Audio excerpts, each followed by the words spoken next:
Hello everyone, my self Avinash Madhesh या currently pursuing MBBS from PGI Azamgarh. तो आज हमारा टॉपिक नंबर 42 से 48 तक रहेगा, यानी कि 4-3-7 टॉपिक हम लोग कवर करेंगे। ठीक है, 1 2 3 4 5 6 7 8 टॉपिक है, 49 तक है। तो मैं लिख देता हूँ, पहले ये टॉपिक सही करना ज़रूरी है।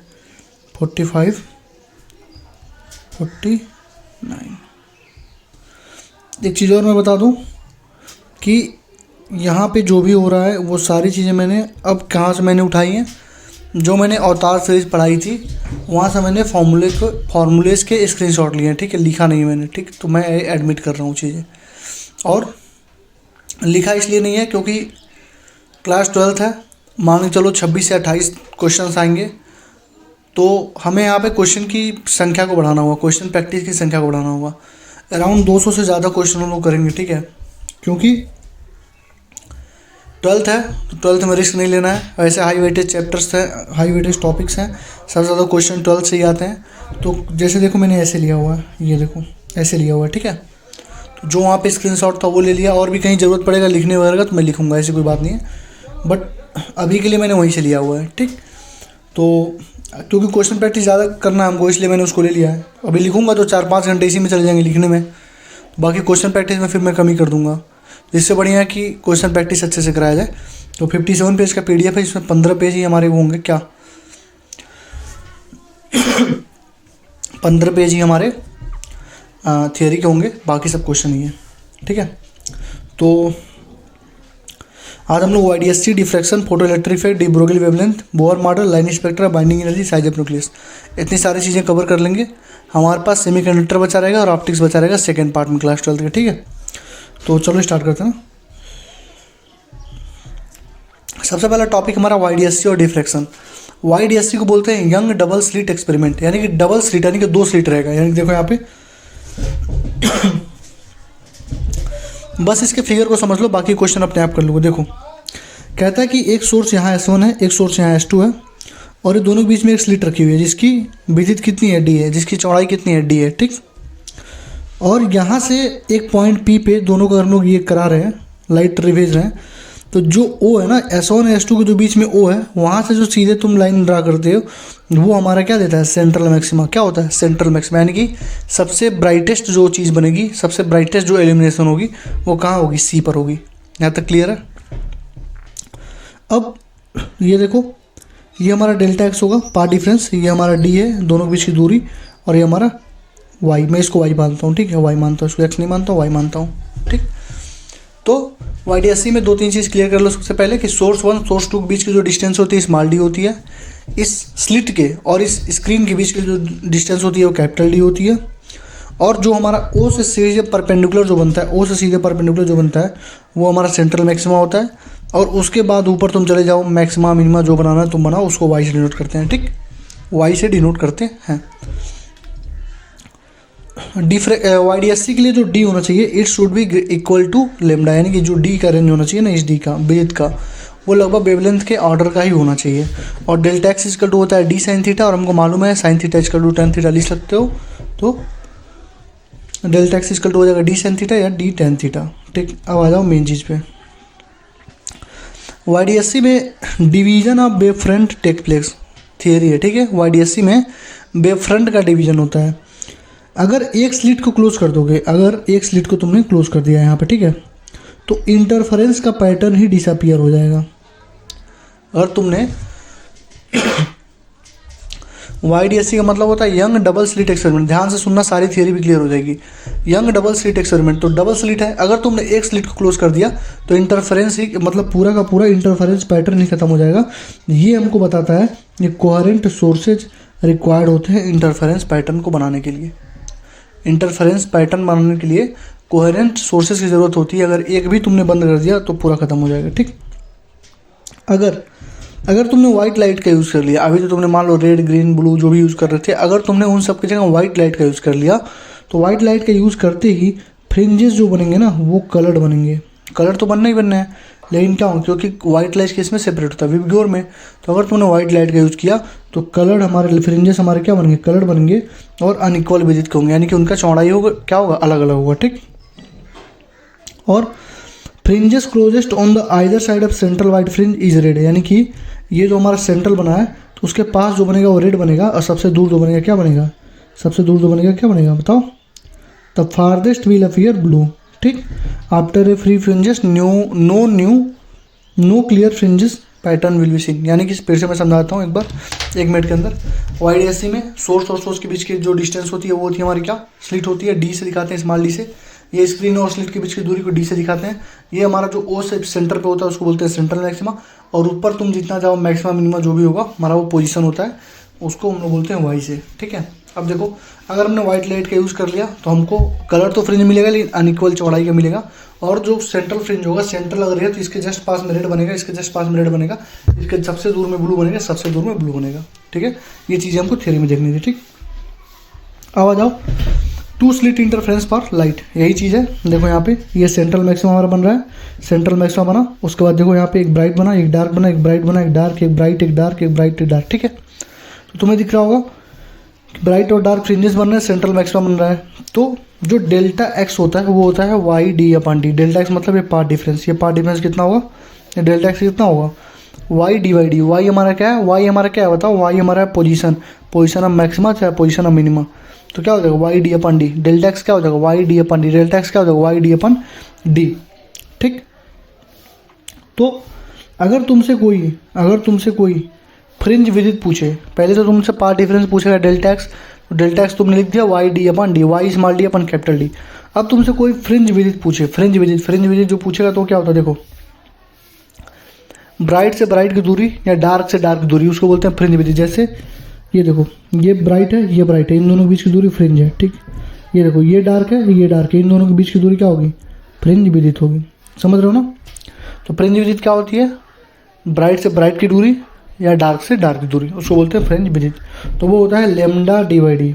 एक चीज़ ध्यान से देखना, तुम्हारे क्लियर हो रहे होंगे कॉन्सेप्ट। यहाँ पे था delta x equal to Y small D by capital D, लेकिन जब तुमसे फ्रिंज विदित पूछेगा तो lambda capital D by small D होता है, lambda capital D upon small D हो जाएगा। ठीक, अगर तुमसे एंगुलर फ्रिंज विदित पूछे, किसी भी चीज़ का एंगुलर पूछे तो बस क्या करना, बीटा अपन डी होता है, यानी क्या हो जाएगा लेमडा अपन डी हो जाएगा। यानी किसी का भी अगर तुमसे एंगुलर वाला चीज़ पूछे तो कैपिटल डी को हटा देना। यानी कैपिटल डी कैसे हटेगा, डिवाइड कर दो कैपिटल डी से, तो क्या हो जाएगा lambda capital D upon small D, यानी कि थीटा इक्वल टू हो जाएगा बीटा अपन डी या लेमडा अपन स्मॉल डी। समझ में आया? ये फ्रिंज विदित हो गया और ये एंगुलर फ्रिंज विदित हो गया, ये दो चीज़ ध्यान रखना। ठीक है, अब सबसे इंपॉर्टेंट चीज़ क्या होती है, देखो ये तो सेंट्रल हमारा ब्राइटनेस यहाँ पे बन गया, डेल्टा एक्स इक्वल टू 0 पे, डेल्टा एक्स इक्वल टू 0 पे तो बना ये सेंट्रल। अरे पार्ट डिफरेंस 0 ना यहाँ पे। अब ऊपर जा रहा है तो पहले देखो डार्क कहाँ बन रहा है, लेमडा बाई 2 पे, फिर डार्क बन रहा है 3 लेमडा बाई 2 पे, फिर बन रहा है 5 लेमडा बाई 2 पे। पैटर्न देखो, pattern lambda by 2, 3 lambda by 2, 5 lambda by 2, 7 lambda by 2, 9 lambda by 2, ये सब क्या बन रहा है, डार्क बन रहा है। और इधर देखो lambda, 2 lambda, 3 lambda, 4 lambda, 5 lambda, 6 lambda, ये सब क्या बन रहा है, ब्राइट बन रहा है। समझ में आ रही है चीज़ें? यानी डार्क वाले फ्रिंजेस कहाँ बनते हैं, lambda, 3 lambda by 2, 5 lambda by 2, 7 lambda by 2, 9 lambda by 2, ऐसे बनते हैं। और ब्राइट वाला कैसे बनता है, 1 lambda, 2 lambda, 3 lambda, 4 lambda, 5 lambda, ऐसे बनता है। समझ में आया? अब सबसे मेन चीज़ आती है YDSC में, जिस पे सबसे ज़्यादा क्वेश्चन पूछा गया, distance of nth bright fringe है, distance of nth bright fringe.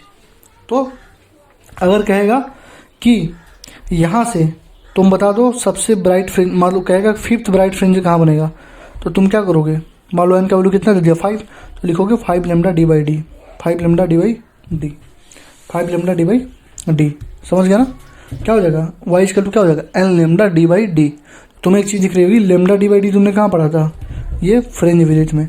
यानी फ्रिंज विदित होती है लेमडा डी बाई डी, और वाई का जो पोजीशन होता है N lambda D by D. तो ऐसे फॉर्मूला याद कर लोगे ना, फ्रिंज विदित का याद कर लो, उसके एन से मल्टीप्लाई कर देना, हमारा क्या आ जाएगी, एनथ ब्राइट फ्रिंज की पोजीशन आ जाएगी। ठीक, और पार्ट डिफरेंस होता है एन लेमडा, जो पार्ट डिफरेंस होता है इसमें एन लेमडा, जैसे को lambda, 2 lambda, 3 lambda, 4 lambda, 5 lambda, 6 lambda, 7 lambda, तो क्या हुआ, पार्ट डिफरेंस कितना होगा, एन लेमडा होगा। ठीक, यानी 1 2 3 जो भी भरना भर दो यहाँ पे।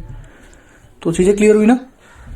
अब आता हमारे पास distance of nth dark fringe. nth dark fringe का डिस्टेंस क्या होगा, तो हो जाएगा 2n+1 lambda D by 2d। क्या होगा 2n+1 लेमडा डी बाई, देखो 2n+1 lambda D by D तो होता है, तुमको पता है लेमडा डी बाई डी होता है। ब्राइट का पूछेगा तो n से मल्टीप्लाई कर देंगे, डार्क का पूछेगा तो 2n+1/2 से मल्टीप्लाई कर देंगे। तो distance of nth dark fringe क्या हो जाएगा, y = 2n+1 lambda D upon 2d।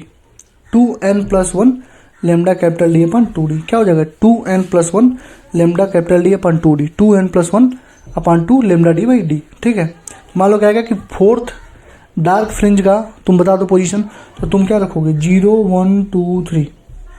ठीक है, यहाँ पे तुमको अगर देखो, अगर तुमने 0 से स्टार्ट किया, अगर तुमने मतलब अगर यहाँ पे तुमने लिखा है 2n+1 तो तुमको 0 से स्टार्ट करना होगा। मतलब अगर 1 कहेगा तो 0 n की जगह 0 रखोगे, तो कहेगा सेकेंड तो n की जगह 1 रखोगे, कहेगा थर्ड तो n की जगह 2 रखोगे। कब रखोगे, जब 2n+1 lambda D upon 2d होता है। एक फॉर्मूला और होता है जहाँ पे होता है 2n-1/2d lambda D by D, तो वहाँ पे n का वैल्यू 1 से रखते हैं, बस इतना ही अंतर है। ठीक है ना, तो आई होप कि तुम्हें चीज़ें क्लियर हो गई होंगी, YDSC तुम्हारा क्लियर हो गया होगा। ठीक है, अभी YDSC और कुछ भी है लेकिन इतना तुम्हारा क्लियर हो गया ना। डिस्टेंस अपन तो राइट फ्रिंज क्लियर हो गया होगा, y = n lambda D by D. And dark fringe क्या हो जाएगा 2n+1 lambda D upon 2d। Path difference हो जाता है n लेमडा, n का वैल्यू 0 1 2 3 4 5 6, यहाँ से आ जाएगा n लेमडा 0 1 2 3 4 5 6, और यहाँ पे पार्ट डिफरेंस हो जाएगा 2n+1 lambda by 2। Part difference कितना होगा, पार्ट डिफरेंस कितना होगा इसमें डार्क फ्रिंज में 2n+1 लेमडा बाई 2, जहाँ पे n का वैल्यू 0 1 2 3 से जाएगा ही जाएगा। ठीक, अब अगर तुम इसी YDSC को वाटर में लेके चले गए, YDSC को किसी मीडियम में लेके चले गए, तो जो फ्रिंज विड्थ था वो बीटा बाई म्यू हो जाएगा, जो एंगुलर फ्रिंज विड्थ था थीटा बाई म्यू हो जाएगा, जो वाई एंड था तुम्हारा एन लेमडा डी अपन, जो मैक्सिमा था ना L lambda D upon D था, L lambda D by D, अब एल लेमडा डी अपन म्यू डी हो जाएगा। और ये वाला भी क्या हो जाएगा 2 × यानी कि सबको म्यू से डिवाइड कर देंगे। ठीक है, जब उसमें ले जाओगे तो, लेकिन लेकिन लेकिन जो फ्रीक्वेंसी होगी वो सेम रहेगी। तुम मीडियम चेंज कर दो, कैसे भी ले जाओ, मीडियम में कहीं ले जाओ, फ्रीक्वेंसी सेम रहेगी, ध्यान रखना। ठीक है, और वेवलेंथ = लेमडा अपन म्यू होता है, लेमडा अपन वेवलेंथ क्या हो जाएगा लेमडा अपन म्यू हो जाएगा।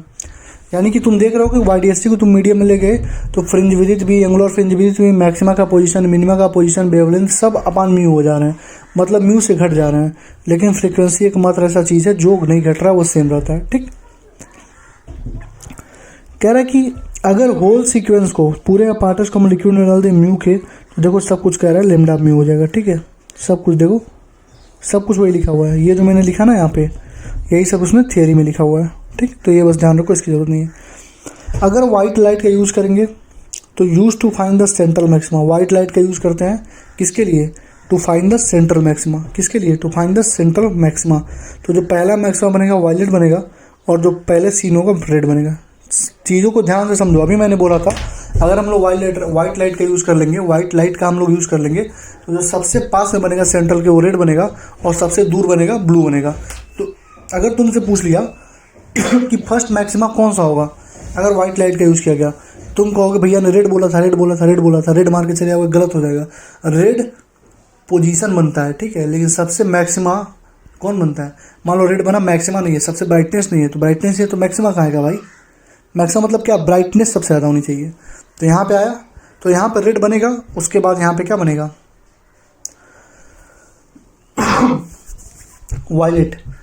तो रेड तो सबसे पहले बनेगा, लेकिन सबसे पहला मैक्सिमा कौन बनेगा, वायलेट बनेगा। ठीक है, तो ध्यान रखना, सबसे पहला सीन होगा रेड और सबसे पहला मैक्सिमा बनेगा वायलेट। ठीक है, अगर दो लाइट का यूज़ हो रहा हो YDSC में, ठीक है, जिसमें से मान लो लेमडा 1 ज़्यादा हो लेमडा 2 का, मतलब दो लाइट का यूज़ कर रहे हो और एक का वेवलेंथ दूसरे के वेवलेंथ से ज़्यादा हो, तो जो सेंट्रल मैक्सिमा होगा वो तो सेम पोजीशन पे बनेगा, सेंट्रल मैक्सिमा सेम पोजीशन पे बनेगा। जो फर्स्ट मैक्सिमा होगा हमारा वो सेम प्लेस पे नहीं बनेगा। ठीक, सेंट्रल मैक्सिमा सेम पोजीशन में बनेगा, पहला maxima not at the same place. और y का value L lambda D by D होता है, ये तुमको मालूम ही है। तो अगर y डायरेक्टली पोस्ट यहाँ पे क्या है, लेमडा है, तो जिसका लेमडा ज़्यादा होगा उसका y भी ज़्यादा होगा। यानी अगर तुमने दो वेवलेंथ ले लिया, एक लेमडा 1 है, एक लेमडा 2 है, lambda 1 is greater than lambda 2 है, तो y is two L lambda D by D होता है। तो y directly post to lambda हो गया, यानी जिसका लेमडा ज़्यादा उसका पोजीशन ज़्यादा, यानी जिसका वेवलेंथ ज़्यादा होगा वो और दूरी पे जाकर बनेगा, और दूरी पे जाकर बनेगा। ठीक, अब देखो शिफ्टिंग देख लो, शिफ्टिंग देख लो, कहता है कि अगर ऐसे S1 S2 था, तो मान लो मैंने किसी एक सोर्स के बीच में क्या रख दिया, ऐसे कोई प्लेट लगा दिया, तो जो पाथ डिफरेंस प्रोड्यूस होता है वो होता है delta x equal to mu minus 1 into T. कितना होता है? डेल्टा एक्स इक्वल टू कितना? Path difference. अगर कोई तुम सीट लगा दोगे तो पाथ डिफरेंस कितना होगा? डेल्टा एक्स इक्वल टू होगा म्यू माइनस 1 इंटू टी। क्या होगा? Mu minus 1 into T. ठीक, तो डेल्टा एक्स इक्वल टू हो जाएगा क्या? फ्रिंज शिफ्टिंग कितनी होती है? फ्रिंज शिफ्टिंग कितनी होती है बताओ? फ्रिंज की शिफ्टिंग कितनी होती है? Beta upon lambda mu minus 1 into T याद करो, या D by D mu minus 1 into T, दोनों याद कर लो। ठीक है, शिफ्टिंग ऑफ फ्रिंज बहुत इंपॉर्टेंट होता है, क्वेश्चन पूछ लेता है और बहुत ईजी होता है, कोई भी सॉल्व कर देता है। तो path difference produce by slab, यानी स्लैब कितना पार्ट डिफरेंस प्रोड्यूस करेगा? पहले तो डेल्टा एक्स कितना था? वाई डी बाई डी था। अब कितना प्रोड्यूस करेगा? Mu minus 1 into T. T हमारा क्या होगा? थिकनेस होगा। कितना प्रोड्यूस करेगा? पार्ट डिफरेंस कितना होगा? Mu minus 1 into T. ठीक, और फ्रिंज का शिफ्टिंग कितना होगा? फ्रिंज का शिफ्टिंग कितना होगा? फ्रिंज का शिफ्टिंग होगा beta upon lambda mu minus 1 into T. तो फॉर्मूले याद कर लो। ठीक, पहला सबसे पहला part difference delta x equal to mu minus 1 into T, और फ्रिंज का शिफ्टिंग कितना होगा? B upon lambda mu minus 1 into T, या D by D, D capital D by small D mu minus 1 into T, capital D by small D mu minus 1 into T. ये fringe का shifting हो गया। ठीक, अब पूछेगा कितना number of fringe shifting हुआ? कितना नंबर ऑफ फ्रिंज शिफ्टिंग हुआ? तो शिफ्ट अपन फ्रिंज विथ कर देना, कितना टोटल शिफ्ट हुआ अपन फ्रिंज विथ। तो शिफ्टिंग हमको मिल गया कितना? बीटा अपन ये लिखो D upon D mu minus 1 into T, और fringe width lambda D by D, so कट पिट करो तो mu minus 1 into T upon lambda हो जाएगा। तो पहला देख लो पार्ट डिफरेंस, दूसरा देख लो फ्रिंज का शिफ्टिंग। अब पूछेगा कितना नंबर ऑफ फ्रिंज शिफ्टिंग हुआ? तो शिफ्ट अपन फ्रिंज विथ कर देना। शिफ्ट तुमको मालूम है कितना होगा? शिफ्ट होता है D upon D mu minus 1 into T, thickness upon fringe width कितना होता है? Lambda D by D. इसको डी बाई डी से डी पूरा कर जाएगा, बचेगा क्या? Mu minus 1 into T upon lambda. तो नंबर अब ये देखना। ठीक, अब एक चीज़ देखना कि तुम जिस मतलब S1 में डालोगे तो शिफ्टिंग उधर ही की तरफ होगी, S2 वाले में डालोगे तो शिफ्टिंग उधर, जिधर तुम डालोगे शिफ्टिंग उधर ही की तरफ होती है। ठीक है, तो वही यहाँ पे क्या रहा है कि थिकनेस टी है, रिफ्रैक्टिव इंडेक्स म्यू है, उसको डाल दिया गया। तो इंटायर फ्रिंज पैटर्न देखो D you minus 1 upon T beta upon lambda toward the side in which the thin sheet is introduce. समझ गया ना? यही हमारा फॉर्मूला वो दिया हुआ है तुमको। ये हो गया फ्रिंज विथ हो गया, नंबर ऑफ फ्रिंज शिफ्टिंग तुम बता देना mu minus 1 into T upon lambda, और ये तुमको दे दिया है। और कह रहा है कि किधर शिफ्ट होगा? Dislocate by toward the side in beach the thin sheet, जहाँ थिन सीट डाले उधर होगा। एक चीज़ बहुत सबसे ज़्यादा इंपॉर्टेंट है, without any change in fringe with. Fringe with में कोई चेंज नहीं होगा। यहाँ देखो फ्रिंज शिफ्टिंग हो रही है, शिफ्टिंग है, फ्रिंज विथ नहीं है, शिफ्टिंग है। Fringe width as it is रहेगा, चाहे उसमें कुछ सीट डालो ना डालो, कुछ करो या ना करो, फ्रिंज विथ हमेशा सेम रहेगा, ध्यान रखना। ठीक है, without any change in fringe with, ध्यान रखना। ठीक, अब आ जाओ डिफ्रैक्शन पे। डिफ्रैक्शन पे हमारे पास दो चीज़ होती हैं, फ्रेस्नेल डिफ्रैक्शन और फ्राउनहोफर डिफ्रैक्शन। ठीक है, तो वहाँ पे तुम देख रहे हो तो इंटरफेरेंस में हमारा कैसा ग्राफ बन रहा था? ब्राइट का ब्राइट ही बन रहा था, ब्राइट का ब्राइट ही बन रहा था, डार्क का डार्क, डार्क का डार्क बन रहा था। ठीक है, लेकिन यहाँ पे इंटरफेरेंस में देखो पहले इंटेंसिटी ज़्यादा थी, फिर कम हुई, फिर कम हुई, फिर कम हुई, फिर कम हुई, फिर कम हुई, फिर एकदम खत्म हो जाएगी। ठीक है, फिर कम हुई, कम हुई, कम हुई, एकदम खत्म हो जाएगी। दोनों में अंतर दिख गया ना? वहाँ पे ब्राइट वाला जितने भी ब्राइट थे सारे सेम इंटेंसिटी के थे, जितने भी डार्क थे सारे सेम इंटेंसिटी के थे। यहाँ पे क्या हो रहा है कि पहले सबसे ज़्यादा ब्राइट, फिर कम, फिर कम, फिर कम, फिर कम, फिर खत्म। ठीक, ये पैटर्न होता है डिफरेंस का, फ्राउनहोफर और उसका YDSC का। ठीक, इंटरफेरेंस का। तो फ्रेस्नेल डिफ्रैक्शन में क्या होता है? सोर्स और स्क्रीन जो होता है ना एक दूसरे के बहुत ही क्लोज होते हैं, और कोई भी लेंस की रिक्वायरमेंट नहीं होती है। और जो बस इसमें याद रख लो कि जो इंसिडेंट वेव फ्रंट होते हैं या तो स्फेरिकल होंगे या सिलेंड्रिकल होंगे, और किसी भी लेंस की ज़रूरत नहीं होती। पहला चीज फ्रेस्नेल डिफ्रैक्शन। दूसरा हमारा सबसे इंपॉर्टेंट होता है फ्राउनहोफर डिफ्रैक्शन। इसी से क्वेश्चन पूछते हैं, इसी सारे क्वेश्चन बनते हैं। ठीक है, तो फ्राउनहोफर डिफ्रैक्शन कहता है कि the source and screen are placed at large distance from the aperture and obstacle converging lens is use. देखो क्या हो रहा है इसमें, उसमें कोई लेंस नहीं था, यहाँ पे कौन सा यूज़ कर रहे हो? कन्वर्जिंग लेंस यूज़ कर रहे हो। और इंसिडेंट वेव फ्रंट कैसा होता है? प्लेनर होता है। तो दोनों का डिफरेंस याद रखना। तो उसमें बस याद करो फ्रेस्नेल में क्या होता है, इंसिडेंट वेव फ्रंट हमारे क्या होते हैं? इधर स्फेरिकल होंगे या सिलेंड्रिकल होंगे। ठीक है, कोई भी लेंस यूज़ नहीं होगा। यहाँ पे लेंस भी यूज़ होगा कन्वर्जिंग टाइप का, और प्लेनर होते हैं। ठीक, अब देखो उसका उल्टा चलता है। जैसे तुमने वहाँ पे पढ़ा कि मैक्सिमा के लिए ठीक है, मैक्सिमा के लिए क्या था? नहीं, मतलब ऐसे होता है। मैक्सिमा के लिए, मिनिमा के लिए क्या होगा? यहाँ पे A sin theta equal to n lambda था। तुमने पढ़ा होगा कि जो पार्ट डिफरेंस, मैक्सिमा में पार्ट डिफरेंस कितना था? एन लेमडा था। ये देखो कितना था, एन लेमडा था। लेकिन यहाँ पे मैक्सिमम में था तो वहाँ पे मिनिमम का काम करेगा। डिफ्रैक्शन में किसका काम करेगा? मिनिमम काम करेगा। बस इतना ध्यान रखना, उल्टा चलता है, ठीक है। तो वहाँ पे मैक्सिमा था, यहाँ पे मिनिमा। मिनिमा कितना हो जाए? A sine theta equal to N lambda होगा, ठीक।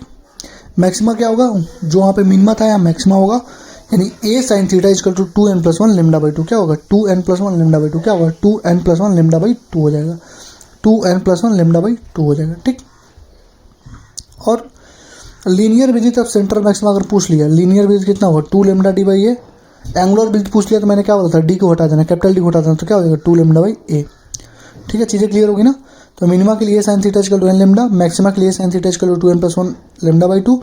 लीनियर विजिट जो होगा सेंट्रल मैक्सिमा का 2 लेमडा डी बाई ए होगा। एंगुलर विजिट जो होगा क्या होगा? 2 लेमडा बाई ए होगा। क्यों होगा? क्योंकि डी को हटा देते हैं एंगुलर में, ठीक। और tan theta equal to Y by D तो सबको पता है। इंटेंसिटी ऑफ मैक्सिमा अगर पूछेगा, देखो इसकी तो कोई ज़रूरत है नहीं वैसे। अगर इंटेंसिटी ऑफ मैक्सिमा पूछ लिया तो तुम कह देना I equal to I not sine beta by 2 upon beta by 2 का स्क्वायर। बीटा हमारा क्या? फ्रिंज विजिट है, ठीक है। तो याद कर लेना, या बीटा को ऐसे ना करो, beta equal to 2 pi by lambda A sine theta याद कर लो। वैसे अभी तक तुमसे इन्हीं चारों क्वेश्चन से फॉर्मूले तुम्हारे सारे बन जाएंगे। सारे फॉर्मूले मतलब सारे क्वेश्चन यहीं से बन जाएंगे, ऐसा अभी कभी उसने पूछा नहीं है, ठीक है। तो ध्यान रखना, इसको भी याद कर लेना, ठीक। इंटरफेरेंस देखो, जहाँ पे दो वेव सुपर इम्पोज होती हैं और कोहेरेंट होने चाहिए, यानी कि दो डिफरेंट कोहेरेंट सोर्सेज होना चाहिए। सारे ब्राइट वाले इक्वली ब्राइट होंगे, इक्वली प्लेस्ड होंगे। सारे डार्क वाले टोटली डार्क होंगे, इक्वली प्लेस्ड होंगे। सारे इंटरफेरेंस बैंड्स क्या होते हैं? लार्जर नंबर होंगे। फ्रंट अपर में क्या होता है? सेम वेव फ्रंट होना चाहिए। यहाँ पे दो डिफरेंट सोर्स था, यहाँ पे सेम वेव फ्रंट होना चाहिए। कोई भी इक्वली ब्राइट नहीं होगा, कोई भी इक्वली वाइट नहीं होगा। ब्राइटनेस और visit goes on decreasing with angle of diffraction, यानी जैसे जैसे एंगल ऑफ डिफ्रेक्शन तुम घटाओगे ऐसे घटता जाएगा, ठीक। डार्क लाइन्स परफेक्टली डार्क होते हैं और there contraction bright lines are width goes on decreasing angle. वही सेम चीज़ बार बार लिख रहा है, ठीक है। वही मैं बता दिया हूँ ना कि मतलब इक्वल विजिट के नहीं होते हैं, ऐसे जाके घट के खत्म हो जाएंगे। डिफ्रेक्शन में बैंड्स बहुत कम होते हैं, यहाँ पे बहुत ज़्यादा बैंड होते हैं, ठीक। फेज डिफरेंस अगर टाइम के साथ वेरिएबल है तो उसको इनकोहेरेंट सोर्स बोलेंगे, और टाइम के साथ अगर फेज डिफरेंस कांस्टेंट है उसको कोहेरेंट सोर्स बोलेंगे। तो जो भी अगर टाइम के साथ कांस्टेंट होता है तो उसका सिंगल वेवलेंथ होता है और मोनोक्रोमेटिक सोर्स होता है, ठीक है। और टाइम के साथ वेरिएबल इनकोहेरेंट होगा, टाइम के साथ कांस्टेंट कोहेरेंट होगा, जिसमें फ्रीक्वेंसी सेम होगी, सिंगल वेवलेंथ होगा और मोनोक्रोमेटिक सोर्स होगा, ठीक है। ये सबसे मास्टर फॉर्मूला होता है, कहीं भी कोई भी चीज़ इससे निकाल सकते हो। Phase difference upon 2 pi equal to path difference upon lambda equal to time difference upon time period. समझ रहे हो ना? Phase difference upon 2 pi, path difference upon lambda equal to time difference upon time period. Phase difference upon 2 pi, path difference upon lambda, time difference upon T. मान लो तुमसे पूछा phase difference, तुमको दे दिया पाथ डिफरेंस, तो तुमने ऐसे लगा दिया path difference equal to lambda upon 2 pi. Path difference equal to क्या? 2 pi upon lambda into path difference. यहाँ टाइम डिफरेंस पूछा, किसी का मतलब इक्वेट करके तुमसे जो पूछे वो लगा सकते हो, ठीक। यहाँ से देखो फेज डिफरेंस इक्वल टू क्या होता है? 2 pi by lambda into delta x. Path difference कहाँ से आता है? हमने यहीं से निकाला है, ठीक है। तो क्या हो जाएगा? 2 pi by lambda into 2 pi into lambda into delta x, यानी कि पाथ डिफरेंस। अब फेजर थोड़ा सा देख लो, फेजर मैंने एसी में भी नहीं पढ़ाया था, फेजर में यहाँ से थोड़ा समझा दे रहा हूँ तुमको। इंटरफेरेंस के लिए दो coherent sources must be there. Interference अगर हो रहा है तो कोहेरेंट सोर्सेज का होना एकदम कंपलसरी है, ठीक है। तो coherent sources must be there. ये देखो a2 sine omega t plus k x है, a1 sine omega t plus k x है, ये थीटा है, ये थीटा है, ये ए नेट तुमको पहले ही पता है कैसे निकालोगे। रूट में a1 का स्क्वायर प्लस a2 का square plus 2 a2 cos phi, वही देखो लिखा हुआ। इंटेंसिटी का पूछेगा तो तुमको मालूम है कि intensity directly plus 2a square होता है, तो क्या हो जाएगा? a1 का स्क्वायर प्लस a2 का स्क्वायर, नहीं i1 i2 2 रूट में i1 i2 cos फाई हो जाएगा इंटेंसिटी। तो तुमसे अगर एम्पलीट्यूड वगैरह पूछ रहा है और तुमसे कहा एम्पलीट्यूड का नेट बता दो तो क्या लिखोगे? अंडर रूट में a1 का स्क्वायर प्लस a2 का square plus 2a1 a2 cos phi. लेकिन इंटेंसिटी पूछेगा तो तुमको मालूम है intensity directly plus 2a square होता है, तो इंटेंसिटी हो जाएगी i1 plus i2 plus 2 root में i1 i2 cos फाई। क्या हो जाएगी? i1 plus i2 plus 2 root में i1 i2 cos phi. i1 plus i2 plus 2 root में i1 i2 cos फाई हो जाएगी, ठीक है। और tan theta value a2 sine phi upon a1 plus a2 cos phi हो जाएगी। tan थीटा वैल्यू क्या हो जाएगी? a2 sine phi upon a1 plus a2 cos phi. tan theta value क्या हो जाएगी? a2 sine phi upon a1 plus a2 cos phi. सब vector में तो बता दिया था मैंने टॉपिक जो पढ़ाया था, तो ठीक। अब इंटेंसिटी इंटरफेरेंस देख लो, वही YDST का ही पार्ट है, अलग चीज़ नहीं है। YDST में ही क्वेश्चन पूछे जाते हैं। इंटेंसिटी का फॉर्मूला हाफ रो भी a स्क्वायर ओमेगा स्क्वायर, कल उस दिन बताया था। और intensity directly plus to area का स्क्वायर होता है और d equal to slit width होता है, यानी कि intensity directly proportional to area का स्क्वायर है, यहाँ से देख लो। और डायरेक्टली प्लस टू क्या है, डायमीटर, डायमीटर नहीं मतलब स्लिट का बेजिस है, यानी स्लिट का बेजिस अगर 5 गुना बढ़ा दिए तो इंटेंसिटी भी 5 गुना बढ़ जाएगी। ठीक, I max upon I minimum का फॉर्मूला क्या होता है, आई मैक्स का फॉर्मूला हो जाएगा अंडर रूट में I1 प्लस अंडर रूट में I2 का स्क्वायर, अपन आई मिनिमम का कितना हो जाएगा, आई मिनिमम का हो जाएगा under root I1 minus under root I2 का स्क्वायर, यानी कि I max by I minimum क्या हो जाएगा, अंडर रूट में I1 रूट में I2 प्लस अपन रूट में I1 माइनस रूट में I2 का होल स्क्वायर। ठीक, और तुमको मालूम है कि I directly plus to A square होता है, तो इसका स्क्वायरिंग कर दोगे तो A1 प्लस A2 का स्क्वायर अपन A1 माइनस A2 का स्क्वायर, या ए मैक्सिमम का स्क्वायर अपन ए मिनिमम का स्क्वायर। समझ रहे हो ना, यानी बस फॉर्मूले याद रखो, चीज़ें तुम्हारी क्लियर हो जाएंगी। तो I max upon I minimum हो जाएगा रूट में I1 प्लस रूट में I2 अपन रूट में I1 माइनस रूट में I2 का होल स्क्वायर, अरे पूरा का स्क्वायर कर दो कोई दिक्कत नहीं है, A1 प्लस A2 का स्क्वायर A1 माइनस A2 का स्क्वायर, ए मैक्स अपन ए मिनिमम का होल स्क्वायर। ठीक, I max upon I minimum का एक फॉर्मूला और होता है रूट में I2 अपन I1 प्लस 1 रूट में I2 माइनस I1 माइनस 1 का होल स्क्वायर, A2 अपन A1 प्लस 1 का whole square, A1 A2 minus 1 का होल स्क्वायर। देख रहे हो ना, ये 4 फॉर्मूले हुए इंटेंसिटी मैक्सिमम के, एम्पलीट्यूड मैक्सिमम के, जो भी फॉर्मूले पूछ रहे हैं वहाँ से, तो 4 फॉर्मूले याद रखो। ठीक, अगर तुमसे एवरेज इंटेंसिटी पूछ लिया तो होता है I maximum plus I minimum by 2। Average intensity क्या होती है, I maximum plus I minimum by 2, यानी कि I1 प्लस I2 हो जाएगी। ठीक है, अब देखो इंटरफेरेंस हमारा आ गया। ठीक, इंटरफेरेंस में 2 तरह के इंटरफेरेंस होते हैं, कंस्ट्रक्टिव डिस्ट्रक्टिव। मतलब जो कंस्ट्रक्टिव इंटरफेरेंस होता है उसमें जो वेव्स जो होते हैं ना, जो दोनों वेव्स होते हैं, तो वो सुपर इम्पोजिशन करने के बाद ही कंस्ट्रक्टिव या मतलब कंस्ट्रक्टिव या डिस्ट्रक्टिव बनते हैं। सुपर इम्पोजिशन होता है 2 वेव्स का, तो तुम्हें यह दिख रहा होगा जब कंस्ट्रक्टिव होगा तो दोनों वेव्स सेम फेज में होंगे, और फेज डिफरेंस क्या होगा, इवन मल्टीपल पाई होगा, यानी कि 2n पाई हमारा क्या होगा, फेज डिफरेंस होगा, यानी कि n0 1 2 पुट कर दोगे तो इंटीग्रल मल्टीपल क्या होगा, इवन का इंटीग्रल मल्टीपल होगा क्या, फेज डिफरेंस। पार्ट डिफरेंस क्या होता है, even multiple of lambda by 2 होता है, यानी कि डेल्टा एक्स इक्वल होता है n लेमडा। थोड़ा सा मुझे पता है, थोड़ा सा ज़्यादा पढ़ा रहा हूँ, लगभग सारे चैप्टर में 80% ही पढ़ा दे रहा हूँ, बट ये सारी चीज़ें YDSC से लिंक है। मैं ये नहीं चाहता हूँ अगर YDSC से लिंक कोई क्वेश्चन आए तो तुम्हारा गलती हो।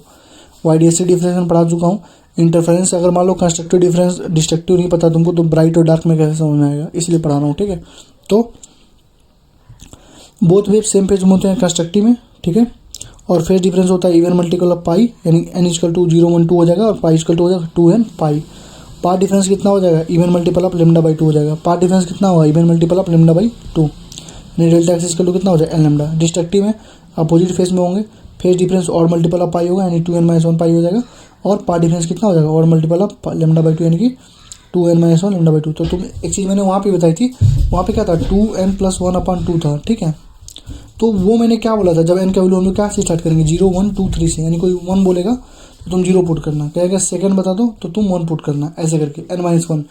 लेकिन पहले से 2n माइनस 1 लेमडा बाई 2 है, तो यानी यहाँ से n का वैल्यू कहाँ से स्टार्ट होगा, 1 2 3 4 5 से स्टार्ट होगा। ठीक है, तो इस चीज़ का ध्यान रखना।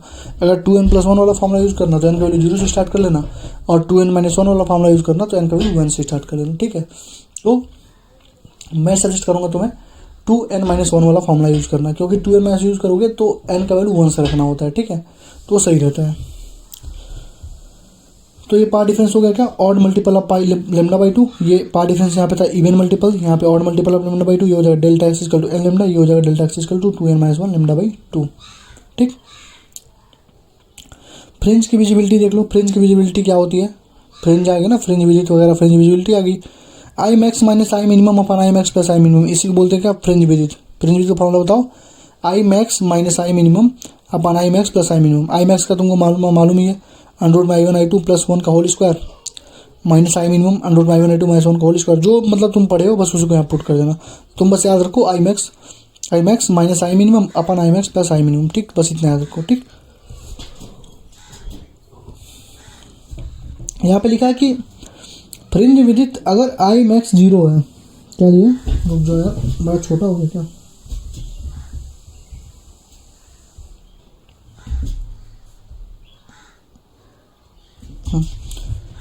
कह रहा है आई मिनिमम अगर 0 है, आई मिनिमम अगर 0 है तो फ्रिंज की जो विजिबिलिटी होगी ना, ये भी जो होगी वो इनफाइनाइट हो जाएगी, मैक्सिमम हो जाएगी, रुको सॉरी, मैक्सिमम हो जाएगी।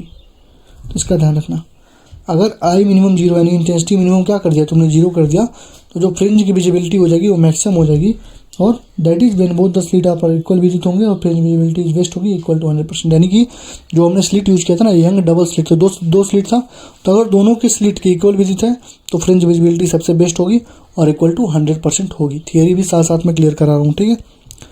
अब बस खत्म होने वाला है। कंस्ट्रक्टिव इंटरफेरेंस, डिस्ट्रक्टिव इंटरफेरेंस वही तो था, फाइव इक्वल टू 0 था, cos फाइव 1 होता है, डिस्ट्रक्टिव में phi equal to 180 degree, cos phi -1 होता है। आई मैक्स इक्वल टू क्या हो जाएगा, I1 plus I2 plus 2 root में I1 I2 cos five, plus क्यों रखा मैंने, क्योंकि कंस्ट्रक्टिव है, डिस्ट्रक्टिव में माइनस हो जाएगा, ठीक है। आई मैक्सिमम करोगे तो क्या हो जाएगा, ये सारा खत्म हो जाता है। आई मैक्सिमम इक्वल टू क्या हो जाता है, अंडर रूट में I1 प्लस अंडर रूट में I2 का होल स्क्वायर। मिनिमम करोगे तो अंडर रूट में I1 प्लस माइनस में अंडर रूट I2 का होल स्क्वायर। क्यों, क्योंकि यहाँ पे प्लस क्यों है, क्योंकि कंस्ट्रक्टिव है, डिस्ट्रक्टिव है तो माइनस। ए मैक्सिमम क्या होता है, A1 प्लस A2, ए मिनिमम क्या होगा, A1 माइनस A2 पूछ लो। और उसने बोल दिया एम्पलीट्यूड दे दिया 4, दे दिया 5, तो कहा ए मैक्सिमम बताओ, तो 5 प्लस 4 9 हो जाएगा। और उसने बोल दिया कि मिनिमम बताओ, तो 5 माइनस 4 1 हो जाएगा, ठीक। तो ए मैक्स हो जाएगा A1 प्लस A2, ए मिनिमम हो जाएगा A1 माइनस A2। I1 अगर I1 I2 equal to I0, मतलब अगर I1 इक्वल टू I2 यानी कि इंटेंसिटी दोनों का बराबर हो गया तो I मैक्स 4 I0 होता है, और ये बराबर होगा तो I मिनिमम 0 होगा, I मैक्सिमम भी 0 हो जाएगा, ठीक है। डिस्ट्रक्टिव में, कंस्ट्रक्टिव में अगर बराबर हो गया I1 I2 तो क्या हो जाएगा, I मैक्सिमम हो जाएगा 4 I0, और डिस्ट्रक्टिव में अगर हो गया बराबर तो क्या हो जाएगा, I max equal to 0, I minimum equal to 0 हो जाएगा, ठीक। वही चीज़ थी, देखो फाइव इक्वल टू क्या था वहाँ पे 2n पाई था, वही तो बताया हूँ, और डेल्टा एक्स क्या था, n इंटीग्रल मल्टीपल था, यानी लैम्डा था। n का वैल्यू 0 1 से स्टार्ट करोगे। यहाँ पे देखो 2n प्लस 1 पाई हो गया, फाइव डिफरेंस का वैल्यू, तो n का वैल्यू कहाँ से स्टार्ट करोगे, 0 से, क्योंकि 2n प्लस 1 है। तो कोई एक फॉर्मूला याद कर लेना, अगर माइनस वाला याद करना तो 1 से भर देना, और प्लस वाला याद करना तो प्लस वाला याद करना तो 0 से भर देना, ठीक। तो फेस डिफरेंस कितना हो गया, 2n प्लस 1 इंटू पाई, और डेल्टा एक्स इसका टू कितना होगा, 2n प्लस 1 लैम्डा बाई 2, किसमें, डिस्ट्रक्टिव में, ठीक है। देखो नोट पॉइंट क्या है, अगर n source of same intensity I0 है, मतलब n मतलब डिफरेंट n सोर्स है सेम इंटेंसिटी की, जिसका इंटेंसिटी I0 है, तो I0 हमारा क्या हो जाएगा, n इंटू I0 हो जाएगा। I0 कितना हो जाएगा, n इंटू I0, यानी कि स्केलर एडिशन, सिंपली तुम उसको ऐड कर दो, ठीक। लेकिन n सोर्स है सेम इंटेंसिटी I0 के, लेकिन कह रहा है कि कंस्ट्रक्टिव इंटरफेरेंस हो रहा है। अभी नॉर्मल बात थी जब इंटरफेरेंस नहीं हो रहा था तो I0 हमारा n I0 था, लेकिन अब बोल रहा है कि कंस्ट्रक्टिव इंटरफेरेंस हो रहा है, तो I मैक्सिमम हमारा क्या हो जाएगा, n स्क्वायर I0 हो जाएगा, यानी कि n अंडर रूट I0 के स्क्वायर हो जाएगा, तो क्या हो जाएगा, n स्क्वायर I0 हो जाएगा, समझे ना। सिंपल बोलेगा तो सिंपल, मतलब अगर कह रहे हैं कि n source of frequency intensity I0 है तो I0 कितना होगा, तो n I0 होगा। लेकिन वही चीज़ अगर तुम सेम इंटेंसिटी I0 है और तुमसे मैक्सिमम पूछ लिया तो n स्क्वायर I0 हो जाएगा, ठीक। अगर I1 अपन I2 अल्फा है तो विजिबिलिटी का रेशियो कितना होता है, 2 रूट अल्फा अपन 1 प्लस अल्फा, कितना होता है, 2 रूट अल्फा अपन 1 प्लस अल्फा, 2 रूट अल्फा अपन 1 प्लस अल्फा, ठीक है। अगर I1 अपन I2 अगर अल्फा है तो विजिबिलिटी का रेशियो कितना होगा, 2 रूट अल्फा अपन 1 प्लस अल्फा, ठीक है। YDSC डिफ्लेक्शन एकदम इन डिटेल मैंने कवर करा दिया। अब आ जाओ फोटो इलेक्ट्रिक इफेक्ट और डी ब्रोगली बैलेंस पे। देखो सबसे पहले तुम बात करोगे वर्क फंक्शन की। वर्क फंक्शन क्या होता है, वर्क फंक्शन एक मटेरियलिस्टिक प्रॉपर्टी है, ठीक है। वर्क फंक्शन को फाइव से डिनोट करते हैं, और इसका फॉर्मूला होता है H mu not, h into frequency not, यानी कि नॉट का मतलब क्या हुआ, मतलब पीक पे अपने, ठीक पे, सही पे। वर्क फंक्शन मतलब उसे दिखाते हैं कि थ्रेशोल्ड है, ठीक। तो वर्क फंक्शन हो जाएगा h mu nought equal to s c by lambda nought, ठीक है। तो ये नीचे ध्यान रखना। और फोटो इलेक्ट्रिक इफेक्ट को डिस्कवर किया था हर्ज ने, एक्सपेरिमेंटल सेटअप लिनार्ड ने बनाया था, और एक्सप्लेनेशन जो मैथमेटिक था वो आइंस्टीन ने दिया था। आइंस्टीन वाला ही हमारे काम का है, ठीक है। तो वर्क फंक्शन हमारा हो गया। अब देखो आइंस्टीन का इक्वेशन क्या कहता है कि जो काइनेटिक एनर्जी होती है वो एच म्यू माइनस फाइव होती है। जो आइंस्टीन बोलता है कि जो काइनेटिक एनर्जी मैक्सिमम होती है वो एच म्यू माइनस फाइव होती है। इसका मतलब ये होता है ये H mu minus h mu not होती है, क्योंकि फाइव इक्वल टू क्या है, H mu nought work function है। तो काइनेटिक एनर्जी मैक्सिमम हो जाएगी एच म्यू माइनस फाइव, यानी कि h mu minus h mu nought, यानी कि s c by lambda. Mu को क्या लिख सकते हो, c by lambda. Frequency equal to क्या होता है, सी बाई लेमडा। तो s c by lambda minus s c by lambda nought, ठीक। यहाँ तो कोई दिक्कत नहीं है। तो काइनेटिक एनर्जी हो गया h mu minus phi, h mu minus h mu nought, s c by lambda minus s c by lambda nought, ठीक। यहाँ से तुम फाइव देखो, फाइव इक्वल टू यहाँ से क्या था, एच म्यू नॉट था, s c by lambda nought था। फाइव को तुम half m v v square maximum के भी बराबर कर सकते हो, तो ध्यान रखना, ठीक। Phi equal to h mu nought equal to s c by lambda nought equal to half m v v square maximum, इतना ध्यान रखना हमको, ठीक है। तो ये हमारा ये हो गया, ठीक। अब आ जाओ मुद्दे की बात। आइंस्टीन का इक्वेशन मैंने बता दिया, ये होता है काइनेटिक एनर्जी मैक्सिमम होता है एच म्यू माइनस साई की value h mu nought, work function है। तो h mu nought s c by lambda minus s c by lambda nought. अब काइनेटिक एनर्जी मैक्सिमम जो होता है ई इंटू वी नॉट के बराबर होता है। वी नॉट हमारा क्या होता है, स्टॉपिंग पोटेंशियल। अगर कहीं पे लिख दिया कि स्टॉपिंग पोटेंशियल 5 वोल्ट तो काइनेटिक एनर्जी कितना होगा, 5 वी नॉट हो जाएगा, ठीक है, 5 ही हो जाएगा, ठीक। तो काइनेटिक एनर्जी मैक्सिमम जो होगी ई वी नॉट होती है, जिसको बोलते हैं स्टॉपिंग पोटेंशियल, वी नॉट को स्टॉपिंग पोटेंशियल, ठीक। ये दूसरी चीज़। तीसरी चीज़, अगर फ्रीक्वेंसी को n टाइम्स बढ़ा दोगे, फ्रीक्वेंसी को अगर n टाइम्स बढ़ा दोगे तो काइनेटिक एनर्जी को n टाइम्स बढ़ना चाहिए, लेकिन यहाँ का ट्विस्ट है, अगर तुमने फ्रीक्वेंसी को n टाइम्स बढ़ाया तो काइनेटिक एनर्जी n टाइम्स नहीं बढ़ती है, n टाइम्स से थोड़ा सा ज़्यादा बढ़ती है। जैसे 10 का 20 किया तो काइनेटिक एनर्जी 10 का 20 नहीं होगी, 20 का 22 हो जाएगी, थोड़ा सा बढ़ जाएगी। यानी कि अगर फ्रीक्वेंसी को n टाइम्स बढ़ा दिया तो काइनेटिक एनर्जी n के से ज़्यादा हो जाएगी। काइनेटिक एनर्जी क्या हो जाएगी, n के से ज़्यादा हो जाएगी, काइनेटिक एनर्जी n के से ज़्यादा हो जाएगी। और अगर तुमने n म्यू से म्यू कर दिया, यानी कि पहले 10 गुना था फ्रीक्वेंसी, अब उसको 1 गुना कर दिया, मतलब n म्यू से n टाइम से तुमने सिंगल टाइम कर दिया, तो फ्रीक्वेंसी k बाई n हो जाएगी। क्या हो जाएगा, k बाई n हो जाएगा, यानी k बाई n से कम। तो दो चीज़ हुई।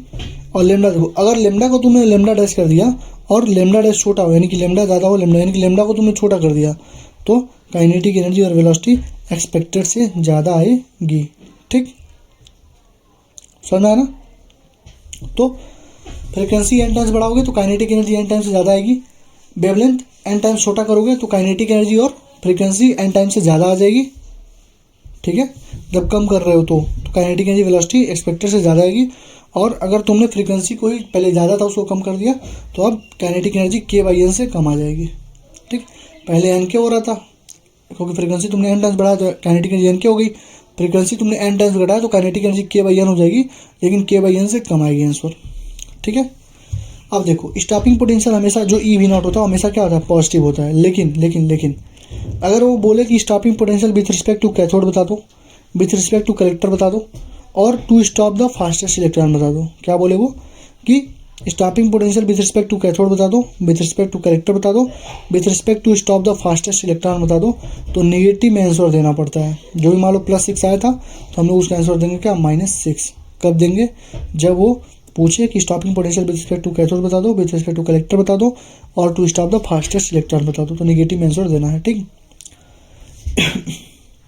फ्रीक्वेंसी शुड भी ग्रेटर देन और इक्वल टू थ्रेशोल्ड, यानी कि थ्रेशोल्ड फ्रीक्वेंसी के बराबर होना चाहिए, उससे ज़्यादा होना चाहिए, तभी फोटो इलेक्ट्रिक एमिशन होगा।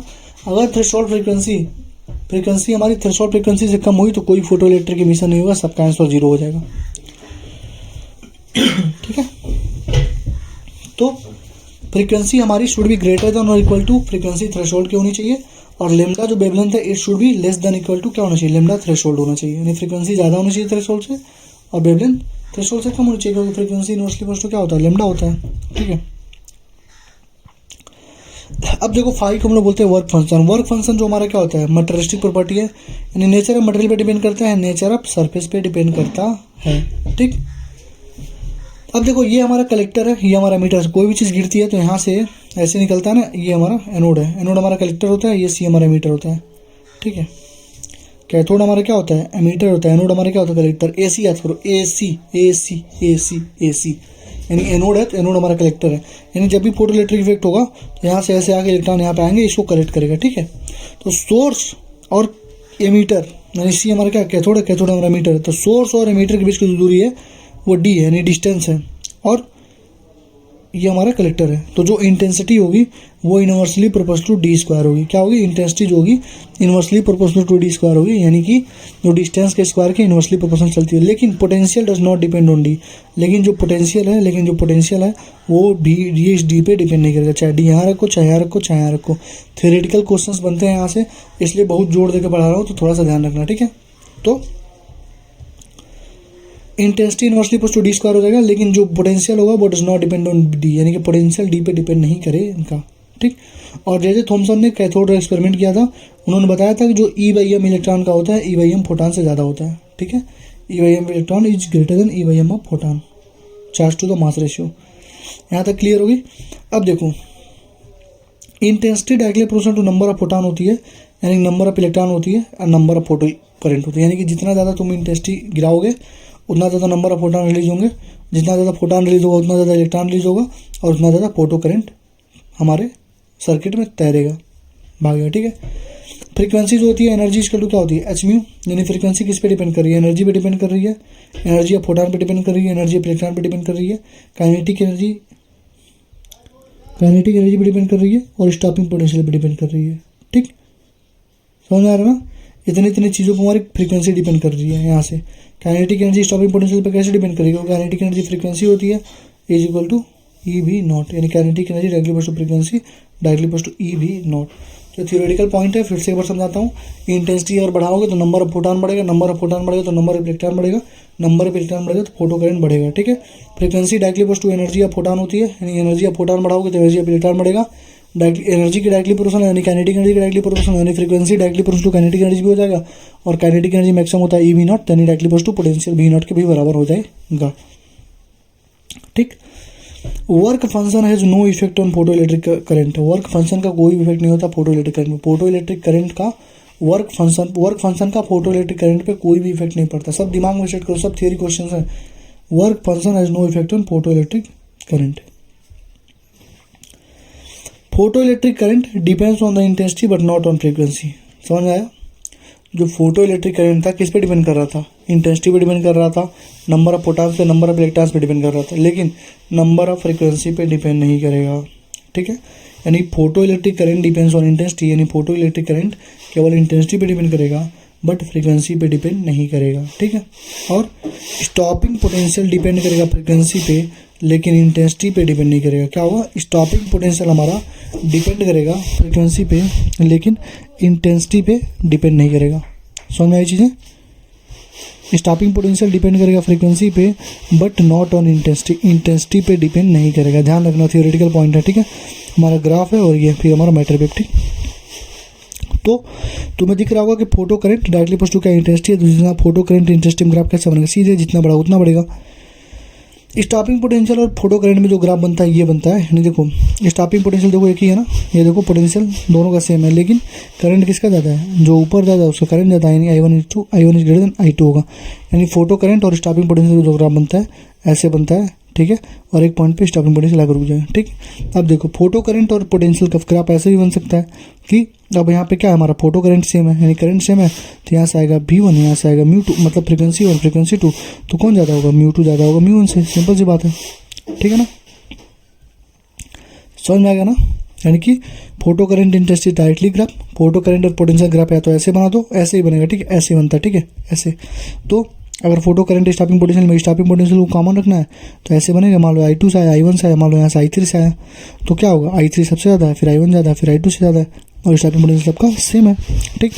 वही चीज़ यहाँ फोटो करंट और पोटेंशियल में होगा, ठीक है। यहाँ पे देखो फोटो करंट पोटेंशियल में अगर ऐसे ग्राफ बन गया तो ये μ1 है, ये μ2 है, फ्रीक्वेंसी 1 है, फ्रीक्वेंसी 2 है, कि कौन सा ज़्यादा है, तो फ्रीक्वेंसी 2 ज़्यादा है फ्रीक्वेंसी 1 से। क्या ज़्यादा है, फ्रीक्वेंसी 2 ज़्यादा है फ्रीक्वेंसी 1 से, दिख रहा है ना यहाँ पे, क्योंकि फोटो करंट यहाँ पे क्या कांस्टेंट है, तो फ्रीक्वेंसी 2 ज़्यादा है फ्रीक्वेंसी 1 से, ठीक।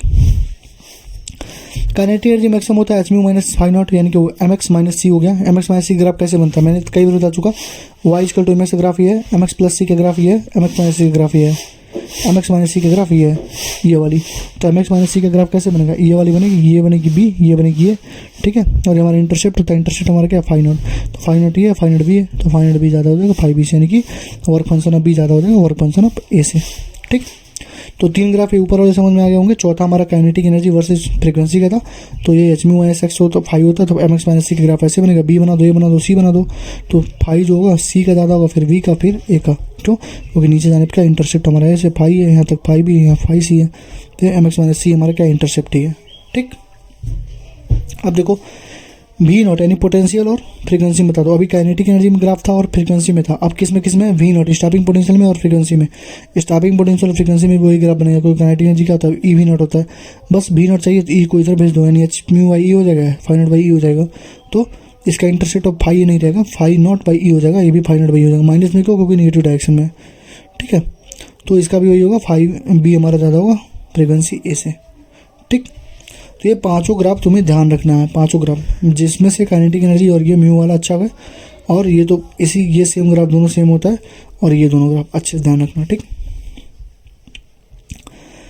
फोटो इलेक्ट्रिक इफेक्ट देखो, फोटो इलेक्ट्रिक इफेक्ट में एम्स का क्वेश्चन था ये कि एनर्जी स्प्लिट करती है हमेशा अपर लिमिट से और it is due to photon, photo electric effect is due to the photon. ठीक, जिसको रिजॉल्व करना होता है उसी का वेवलेंथ लेकर सॉल्व करता है। अगर कहीं पे वेवलेंथ दे दिया रिजॉल्विंग का और 2-3 चीज़ें हैं और कह रहा है कि इसको रिजॉल्व करो, तो जिसको रिजॉल्व करना है उसी का वेवलेंथ यूज़ कर लेना। ठीक, during elastic collision of electrons and photons, जब भी इलास्टिक कोलिजन होता है इलेक्ट्रॉन्स और फोटॉन्स का, तो linear momentum, total energy, number of electron ये कंजर्व होते हैं। क्या क्या?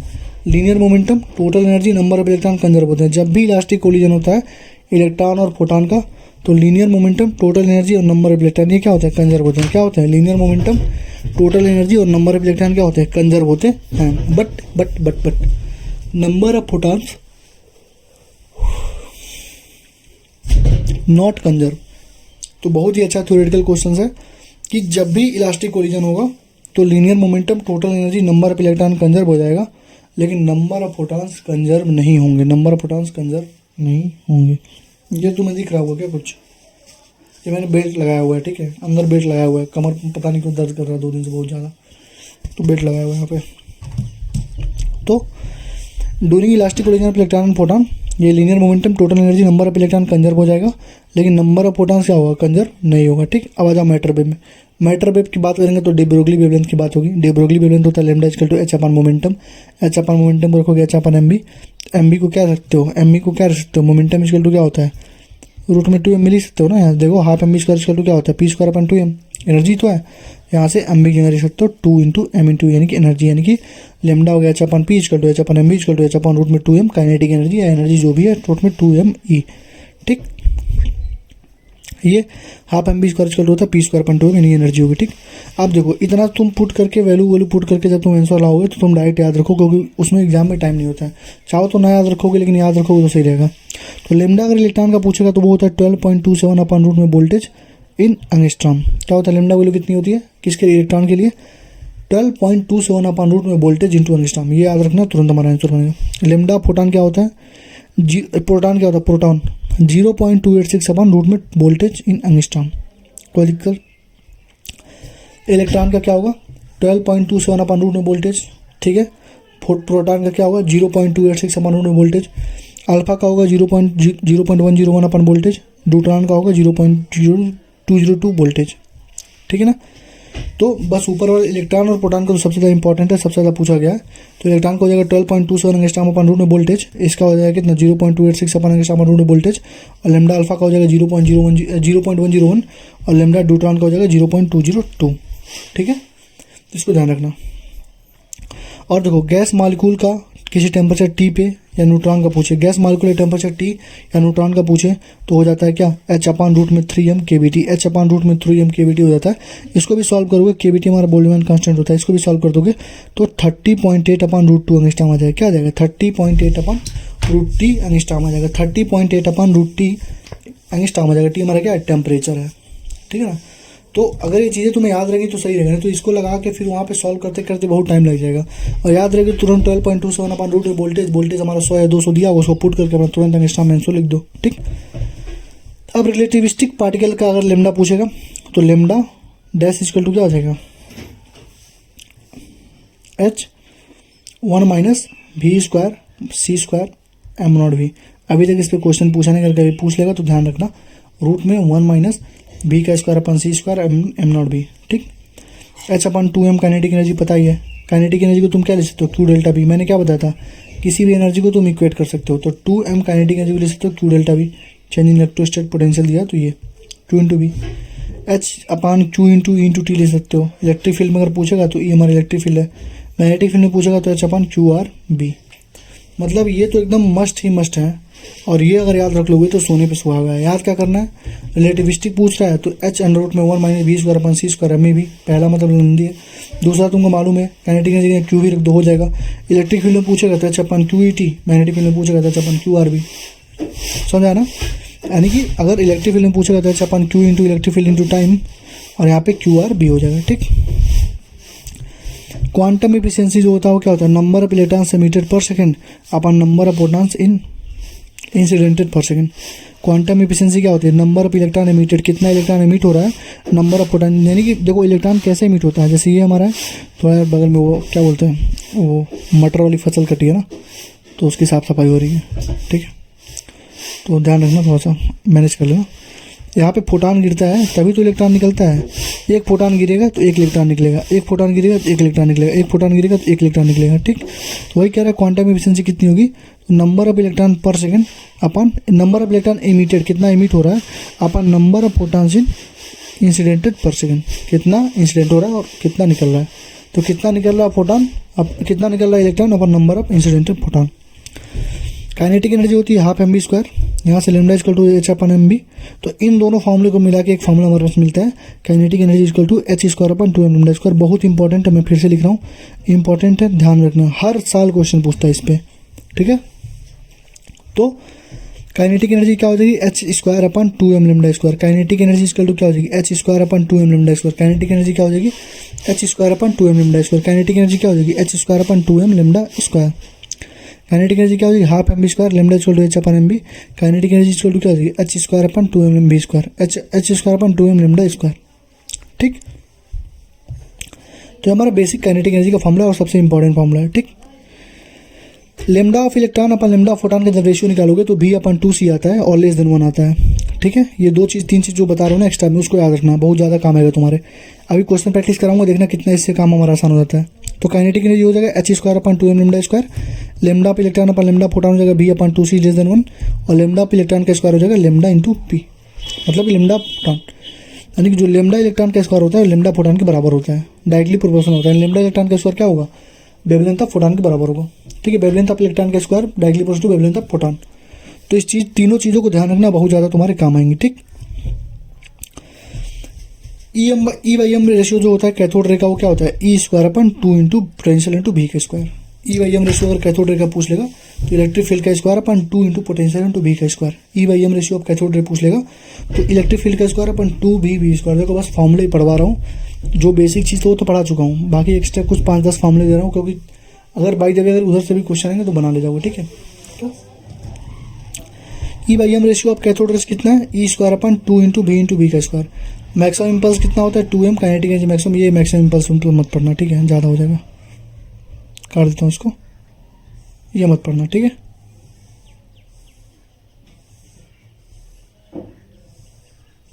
ठीक है ना, ई बाई एम रेशियो हम देख लेना और बाकी ये तीनों देख लेना, ठीक है, अच्छे से जो पढ़ाया हूँ। कॉम्पटन इफेक्ट जानते ही हो, डेल्टा चेंज इन वेवलेंथ को बोलते हैं कॉम्पटन इफेक्ट। हो जाता है h upon m into c n one minus cos pi. Cos pi हमारा स्कैटरिंग एंगल होता है।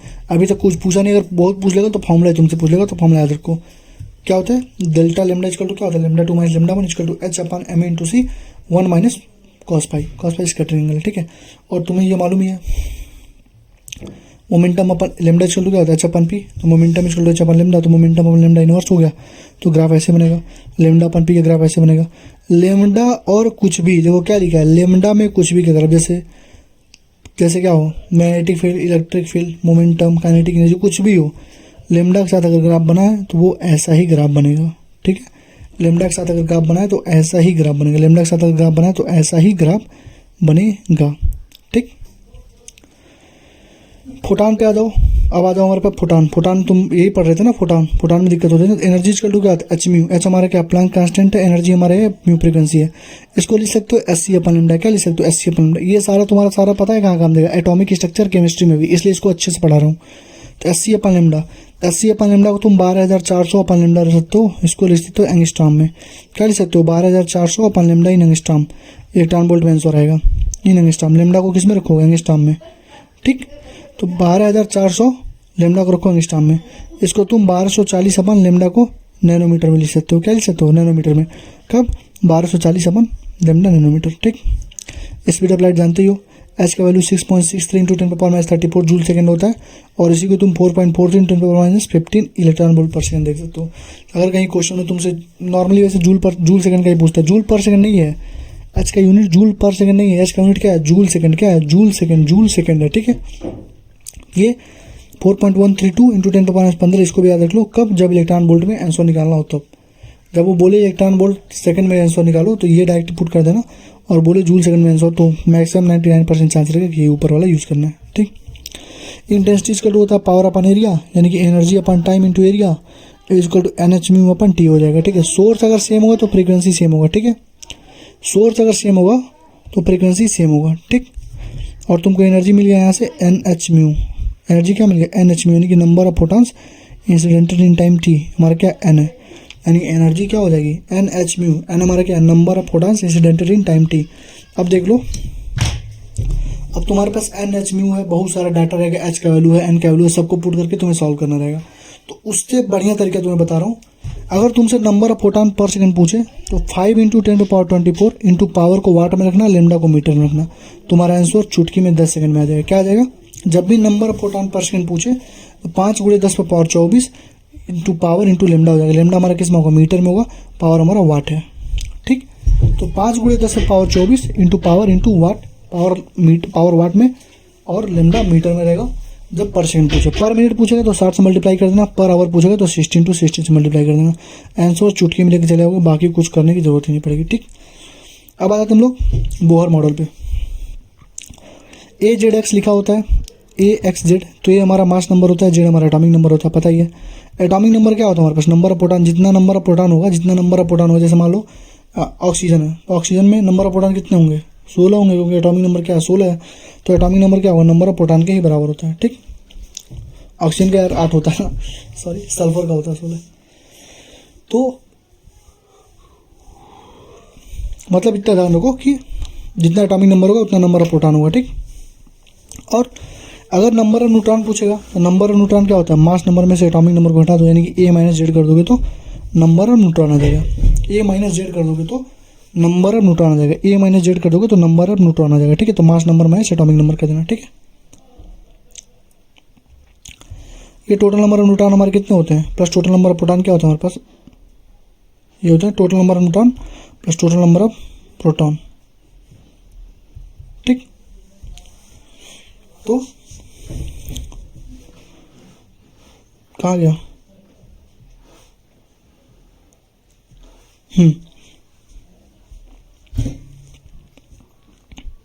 हाँ ये देखो, मास नंबर है, एटॉमिक नंबर है, atomic number number of proton के बराबर होता है। न्यूट्रॉन जो होता है, न्यूट्रॉन होता है A - Z, यानी कि mass number minus atomic number. Neutron कितना होता है, A - Z, यानी कि mass number minus atomic number. Neutron कितना होता है, A - Z, यानी कि mass number minus atomic number. और नंबर ऑफ इलेक्ट्रॉन अगर पूछेगा तो एटॉमिक नंबर में से चार्ज को हटा देना। जैसे मान लो बोल दिया Al+3, तो एटॉमिक नंबर होता है 13, 13 में से चार्ज को हटा दो, 3 को घटा दो, कितना हुआ 13 में 3 से 10। मान लो बोल दिया Al-3, तो पहले 13 था, अब घटाओगे तो -3 करोगे तो 16 आ जाएगा, समझे। तो नंबर ऑफ इलेक्ट्रॉन पूछेगा तो एटॉमिक नंबर में से चार्ज को हटा देना, नंबर ऑफ इलेक्ट्रॉन पूछेगा तो एटॉमिक नंबर में से चार्ज को हटा देना। प्लस चार्ज रहेगा तो माइनस कर देना, और माइनस आ जाएगा तो माइनस प्लस हो जाएगा, ठीक है। तो ये हमारा हो गया। और number of neutron plus number of proton को हम लोग क्या बोलते हैं, एटॉमिक नंबर नहीं बोलते भाई, ये अलग चीज़ है, ठीक है, ये अलग चीज़ है, ये अलग चीज़ है। Number of neutron plus number of proton को बोलते हैं क्या, न्यूक्लियंस, क्या बोलते हैं, न्यूक्लियंस, ठीक। आ जाओ बोहर मॉडल पे। बोहर मॉडल और हाइड्रोजन स्पेक्ट्रम। देखो, आइसोटोप का मतलब होता है सेम एटॉमिक नंबर हो, डिफरेंट मास नंबर हो। आइसोटोप का मतलब कितना हुआ, same atomic number different mass number. क्या होता है, same atomic number different mass number. Isotope का मतलब, आइसोटोप मतलब क्या होता है, एटॉमिक नंबर सेम हो, मास नंबर डिफरेंट हो। तुम्हारी साथ साथ में एक चैप्टर पूरा तैयार हो रहा है। कौन सा चैप्टर, बोलो, एटॉमिक स्ट्रक्चर वाला चैप्टर तुम्हारा तैयार हो रहा है, ठीक है। Same atomic number different mass number. Isobar में क्या होता है, सेम मास नंबर होगा, डिफरेंट एटॉमिक नंबर होगा। आइसोटोन मतलब same number of neutron. Isodiaphers का मतलब होता है same difference of number of neutrons and proton. जैसे ये देखो 11 B 5 है, तो 11 में से 5 घटेगा तो न्यूट्रॉन कितना है, 6 आया। 11 में से 5 जाएगा कितना है, 6 आया। और ये 13 6 कार्बन है, तो 13 में 6 जाएगा कितना है, ये तो 7 आ गया।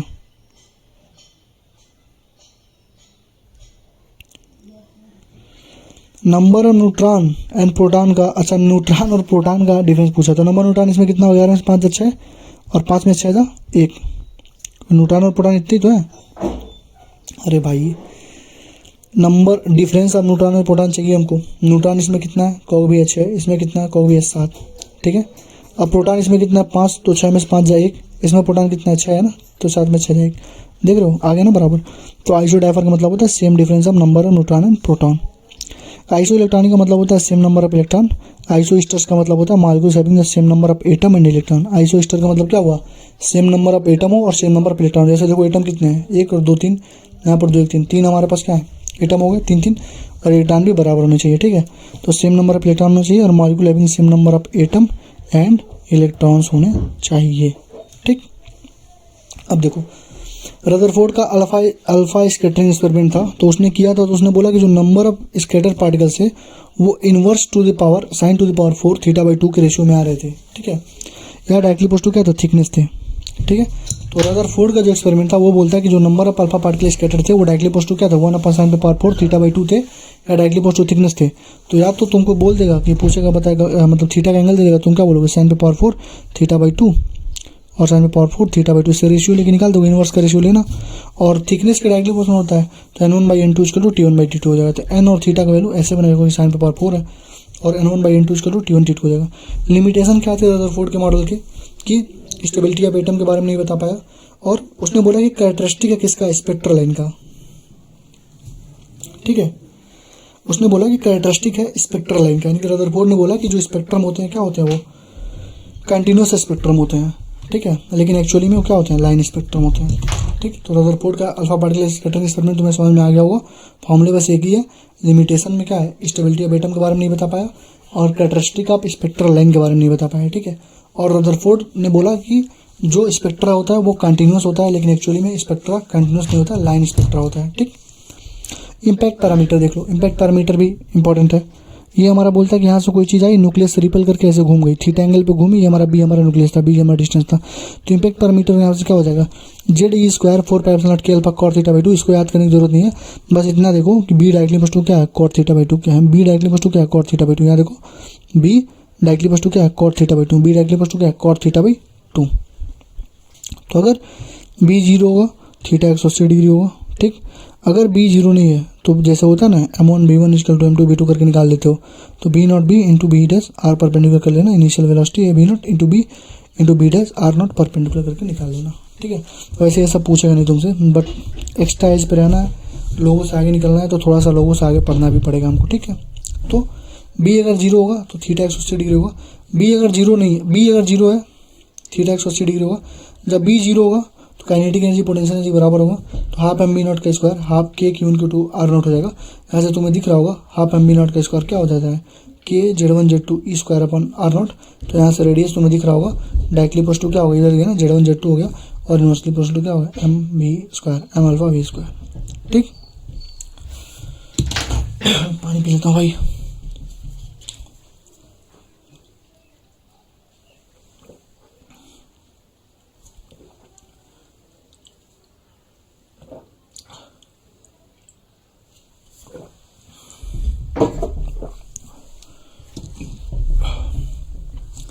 ठीक है ना, तुम्हें कुछ इसमें करना नहीं, बस इतना ध्यान रखो, b directly equal to cot θ/2। ये देखो जब बी 0 होगा तो थीटा 180 डिग्री हो जाएगा। जब बी 0 होता है तो काइनेटिक पोटेंशियल के बराबर होता है, तो काइनेटिक तुमको फॉर्मूला मालूम है, हाफ mb0 स्क्वायर और k Q/2 r0 होता है पोटेंशियल एनर्जी।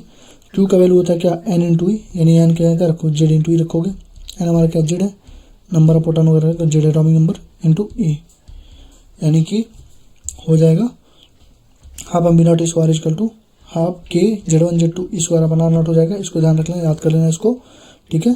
और यहाँ से जब r0 इधर भेज दोगे तो r0 डायरेक्टली पोस्ट क्या हो जाएगा, Z1 Z2 हो जाएगा, और r0 यहाँ से इनवर्सली पोस्ट क्या हो जाएगा, 1/m अल्फा v², ठीक। r0 हमारा क्या डिस्टेंस है, क्लोजेस्ट अप्रोच है, ठीक है। अब देखो बोहर का मॉडल आ गया। बोहर का मॉडल सबसे पहले एप्लीकेबल होता है केवल सिंगल इलेक्ट्रॉन स्पेसीज, जो भी सिंगल इलेक्ट्रॉन स्पेसीज हैं बस उन्हीं पे बोहर का मॉडल लगता है, मल्टी इलेक्ट्रॉन स्पेसीज पे नहीं लगता है। जैसे हाइड्रोजन एटम एक इलेक्ट्रॉन है, He+ में क्या था, He+ में कितने इलेक्ट्रॉन है, He में होता है 2 प्रोटॉन, उसमें से एक हमको घटाना पड़ेगा, तो हमारा कितना 2 हो जाएगा। अभी बोला हूँ ना कि चार्ज में से प्रोटॉन में से घटा देना, नंबर ऑफ प्रोटॉन कितना है, इसमें 2 होगा, इसमें से एक घटा देंगे, वो चार्ज +1 है तो 1 आ जाएगा। यानी कि सिंगल इलेक्ट्रॉन स्पेसीज यानी 1 इलेक्ट्रॉन स्पेसीज के लिए हमारे लिए बोहर मॉडल अप्लीकेबल है, ठीक है। बोहर के 3 पॉस्टुलेट्स हैं। पहला पॉस्टुलेट क्या कहता है कि इलेक्ट्रॉन मूव करता है सर्कुलर ऑर्बिट में विदाउट एमिटिंग एनर्जी, और कूलाम फोर्स वहाँ पे ऐड करता है।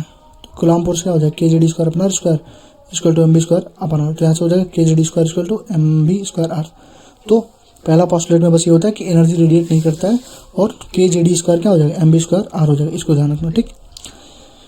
सेकंड पॉस्टुलेट कहता है कि एल इक्वल टू होता है m B r equal to n H upon two pi. Second postulate क्या बोलता है, कहता है कि l equal to angular momentum equal to m B r equal to n H upon two pi, यानी कि डी ब्रोवाइल इलेक्ट्रॉन रिवॉल्व करता है अराउंड द न्यूक्लियस में। नहीं, इसका मतलब होता है सेकंड पॉस्टुलेट क्या कहता है, angular momentum M B R के बराबर होगा, यानी कि N H upon two pi होगा, यानी कि वो उसी ऑर्बिट में रोटेट करेगा, रिवॉल्व करेगा जो एंगुलर, जो किसके मल्टीपल में, जो इंटीग्रल मल्टीपल होगा किसका, n H upon two pi का, जो इंटीग्रल मल्टीपल होगा किसका, n H upon two pi का। तो m B r equal to n H upon two pi. ठीक, according to de Broglie electron revolve करता है around the nucleus to form a stationary wave. De Broglie ने एक और बात बोली थी कि न्यूक्लियस के अराउंड जो इलेक्ट्रॉन रिवॉल्व करता है ना, वो स्टेशनरी वेव बनाता है, और स्टेशनरी वेव का जो फॉर्मूला हो जाएगा वो हो जाएगा 2 pi are n equal to N lambda, या 2 pi are n equal to n H upon m b, क्योंकि लेमडा की जगह क्या रख दोगे, एच अपन एम बी। तो 2 pi are n equal to मतलब आर एन मतलब कितना, किस ऑर्बिट में, तो 2 pi r equal to N lambda हो जाएगा। ठीक, हाँ मोमेंटम लेमडा वही तुम्हें बताया, ग्राफ लेमडा के साथ कुछ ग्राफ बनाओ तो ऐसे ही ग्राफ बनेगा। ठीक, और तीसरा पॉस्टुलेट क्या था बोर का, वो बोलता है कि जब भी हायर एनर्जी से लोअर एनर्जी में जाता है तो चेंज एनर्जी आता है और एमिशन या होता है। ठीक है, तो चेंज एनर्जी क्या हो जाएगा, एच म्यू हो जाएगा, यानी कि e two minus one equal to h mu. ठीक है ना, हायर एनर्जी से लोअर एनर्जी में जा रहा है तो चेंज एनर्जी क्या हो जाएगा, एच इंटू म्यू हो जाएगा, e two minus one equal to क्या हो जाएगा, एच म्यू हो जाएगा। ठीक है, तो यहाँ से एक चीज़ और तुम्हें मिलेगी कि रेडियस जो होती है इनवर्सली प्रोपोर्शनल टू मास होती है, और ये इलेक्ट्रिक जो हमारी एनर्जी होती है डायरेक्टली प्रोपोर्शनल टू मास होती है। तो डायरेक्ट इसका याद रखना बहुत ज़्यादा काम देगा तुम्हें क्वेश्चन प्रैक्टिस में। ठीक, तो क्या हो जाएगी, बोर का मॉडल तीसरा, मैंने तीनों पॉस्टुलेट तुमको बता दिए, और radius inversely proportional to mass होता है, energy directly proportional to mass होता है, ये भी बता दिया। ठीक, अब देखो ये एक बार पूछा था, चलो इसको हटा देता हूँ, ये किसी काम का नहीं है, तुम्हारे काम का है बट अभी नहीं है। ठीक है, मैं कर देता हूँ। ठीक है, चलो ये देखो, तो ये हमारा हो जाएगा यहाँ पे जे मेंस का क्वेश्चन था, तो इसको कोई ज़रूरत नहीं थी। ठीक, तो ये हमारा हो जाएगा कितना। ठीक, चलो तो उसी को उसकी कोई ज़रूरत नहीं। देखो रेडियस वगैरह देख लेते हैं ना। देखो पहली चीज़, एक चीज़ ध्यान रखना, मैं कह रहा हूँ ना, इसके साथ तुम्हारा एक एक्स्ट्रा टॉपिक तैयार हो रहा है, extra chapter atomic structure chemistry का, उसमें बस तुम्हारा क्वांटम नंबर ही बचेगा। इसको पढ़ने के बाद बस उसमें तुम्हारा क्वांटम नंबर ही बचेगा, बाकी सब कुछ तो खत्म हो जाए। जैसे principal quantum number, azimuthal quantum number, spin quantum number, magnetic quantum number, aufbau principle, Hund rule, Pauli exclusion, यही सारी चीज़ें बचेंगी, बाकी सब यही कवर हो जाएगा। ठीक है, तो अगर तुमसे पूछे रेडियस बताओ ऑर्बिट वगैरह का, तो रेडियस का फॉर्मूला होता है एप्सिलॉन नॉट एच का square pi m e square N square by z. क्या होता है, एप्सिलॉन नॉट एच का square upon pi into mass of electron का square N square upon z. तो यहाँ से रेडियस तुम्हें दिख रहा होगा डायरेक्टली इक्वल्स टू क्या है, N square upon z. Radius किसके directly, n square upon z, यानी कि अगर radius directly equals to n square upon z है तो एरिया डायरेक्टली इक्वल्स टू किसके होगा, पाई आर स्क्वायर होता है, यानी आर का स्क्वायर, यानी एन पे पावर 4 अपन जेड का स्क्वायर। समझ में आया, यानी कि रेडियस का फॉर्मूला क्या होता है, एप्सिलॉन नॉट एच का square upon pi into mass of electron का square, epsilon nought h square upon pi into mass of electron का square into n square upon z. तो यहाँ से हमारा आ गया एन स्क्वायर अपन जेड, यहाँ से आ गया एन पे पावर 4 अपन जेड स्क्वायर। बस प्रोपोर्शनलिटी को हटाने के लिए क्या करते हो, 0.53 एन स्क्वायर अपन जेड, किसमें आंसर आता है, एंगस्ट्रॉम में, किसमें आता है, एंगस्ट्रॉम में। ठीक, तो 0.53 एन स्क्वायर अपन जेड किसमें आएगा, एंगस्ट्रॉम में आएगा। यहाँ से हमने इसको हमने प्रोपोर्शनलिटी को हटा दिया। ठीक, वेलोसिटी देखो, वेलोसिटी होती है e square upon 2 pi epsilon nought h into Z by n. क्या होती है, e square upon 2 pi epsilon nought h into Z by N. तो यहाँ से जो वेलोसिटी का फॉर्मूला आता है तुम्हें दिख रहा होगा, डायरेक्टली इक्वल्स टू क्या आएगा, जेड बाई एन आएगा, और वेलोसिटी का फॉर्मूला आता है 2.16 यानी कि 2.2 इंटू 10⁻⁶ जेड बाई एन। कोई दिक्कत यहाँ पे, आई होप कि तुम्हें कोई दिक्कत यहाँ तक नहीं आएगी। ठीक है, तो वेलोसिटी कितनी हो जाएगी, 2.16 into 10⁻⁶ into Z by N, यानी कि velocity directly equals to Z by N हो गई। ठीक है, तो रेडियस हो गई N square by Z, area हो गया एन पे power 4 upon Z square, velocity होगी जेड बाई एन। तो वेलोसिटी का फॉर्मूला क्या होता है, 2.2 इंटू 10⁻⁶ जेड बाई एन। कुछ भी पूछे तो 2.2 इंटू 10⁻⁶ जेड बाई एन करके लगा देना। ठीक है, आंसर आ जाएगा। ठीक, और यहाँ पे तुम्हें दिख रहा होगा ये फॉर्मूला, देखो अभी तक तो पूछा नहीं गया है, लेकिन कभी कभी तुम जेईई मेंस वगैरह क्वेश्चन लगाओगे, नीट वगैरह के, तो मतलब कभी कभी बाई चांस एनसीईआरटी क्वेश्चन में इसका यूज हो जाएगा, जहाँ पे एप्सिलॉन नॉट एच का स्क्वायर अपन पाई एम ई स्क्वायर, इसका तुमको पुट करना होगा, तो तुम्हारा 0.53 आएगा। ठीक है, तो मैं तो यही कहूँगा कि मत याद करना, सीधे याद करो 0.53 एन स्क्वायर बाई जेड। अगर कहीं क्वेश्चन में आ गया 4-5 ऑप्शन देखे ऐसे देखे तो उसको सॉल्व कर लेना, सॉल्व करने पे जिसका 0.3 आएगा, 0.53 आएगा, वही करेक्ट होगा। ठीक है, वही ऑप्शन करेक्ट होगा। तो ये बीच वाली चीज़ याद करो या ना करो कोई मतलब नहीं पड़ता है। अगर मान लो कोई बाई चांस तुम्हारा बैड लक है आ गया तो इसको सॉल्व करना, जो भी सॉल्व करना, अगर जिसका 0.53 आएगा वही उसका सही आंसर होगा। ठीक, तो सीधे याद रखो 0.53 n square by Z. Velocity हमारी होगी 2.2 × 6 जेड बाई एन, यानी जेड बाई एन डायरेक्टली ये और ये याद कर लो e square upon 2 epsilon t, इसको याद कर लेना e square upon 2 epsilon h z by n velocity. ठीक, और नंबर ऑफ रिवोल्यूशन पूछेगा तो velocity in n upon 2 pi are n होता है। नंबर ऑफ रिवोल्यूशन क्या होता है बी अपन 2 पाई आर, ऐसे याद रखो V N upon 2 pi are N. Number of revolution कितना होता है V N upon 2 pi are N. Number of revolution कितना होता है V N upon 2 pi are N. Number of revolution कितना होता है V N upon 2 pi are N. ठीक है, तो यहाँ से तुम्हारा आ गया जेड बाई एन, वहाँ पे था एन स्क्वायर बाई जेड था। अब देखो time period directly equals to क्या होता है, time period directly equals to होता है N cube upon Z square. क्या होता है N cube upon Z square. तो फ्रीक्वेंसी क्या हो जाएगी, कहाँ से आया N cube upon Z square, time equal to होता है 2 pi R one V, R की जगह रखा है N square upon Z, V की जगह N Z, N cube upon Z square आ गया। ठीक है, तो हमको उससे मतलब नहीं है, हमें बस याद रखना कि time period directly equals to क्या होता है N cube upon Z square होता है। ठीक है, अगर टाइम पीरियड आ गया N cube by Z square तो फ्रीक्वेंसी क्या होगा 1 अपन टाइम पर फ्रीक्वेंसी हो जाएगा Z square upon N cube. Current पूछेगा तो वो भी हो जाएगा Z square upon N cube. Average speed पूछेगा तो वो भी हो जाएगा Z square upon N cube. ठीक है, ओमेगा पूछेगा तो भी हमारा क्या हो जाएगा Z square upon N cube. ठीक है ना, तो अभी तक हमने देख लिया कि वेलोसिटी होती है, रेडियस होती है N square upon Z, velocity होती है Z by N, time period होती है N cube by Z square. तो फ्रीक्वेंसी, करंट, ओमेगा और एंगुलर एवरेज स्पीड सबका होता है जेड स्क्वायर अपन क्यूब, यानी टाइम पीरियड का उल्टा। ठीक, मैग्नेटिक फील्ड का होता है Z cube upon N five. Magnetic field कितना होता है Z cube upon N five, याद कर लो, क्योंकि अगर पूछेगा तो लगाने में तुमको 5 से 6 मिनट लग जाएंगे। तो याद कर लो मैग्नेटिक फील्ड क्या होता है Z cube upon N power 5, और जो एंगुलर मोमेंटम होता है वो डायरेक्टली इक्वल्स टू एन होता है, और जो मैग्नेटिक डाइपोल मोमेंट होता है डायरेक्टली इक्वल्स टू एन होता है। ठीक है, केवल एन पे डिपेंड करता है, मतलब ऑर्बिट एन हमारा क्या है ऑर्बिट का नंबर है। ठीक, काइनेटिक एनर्जी देखो क्या होता है, काइनेटिक एनर्जी में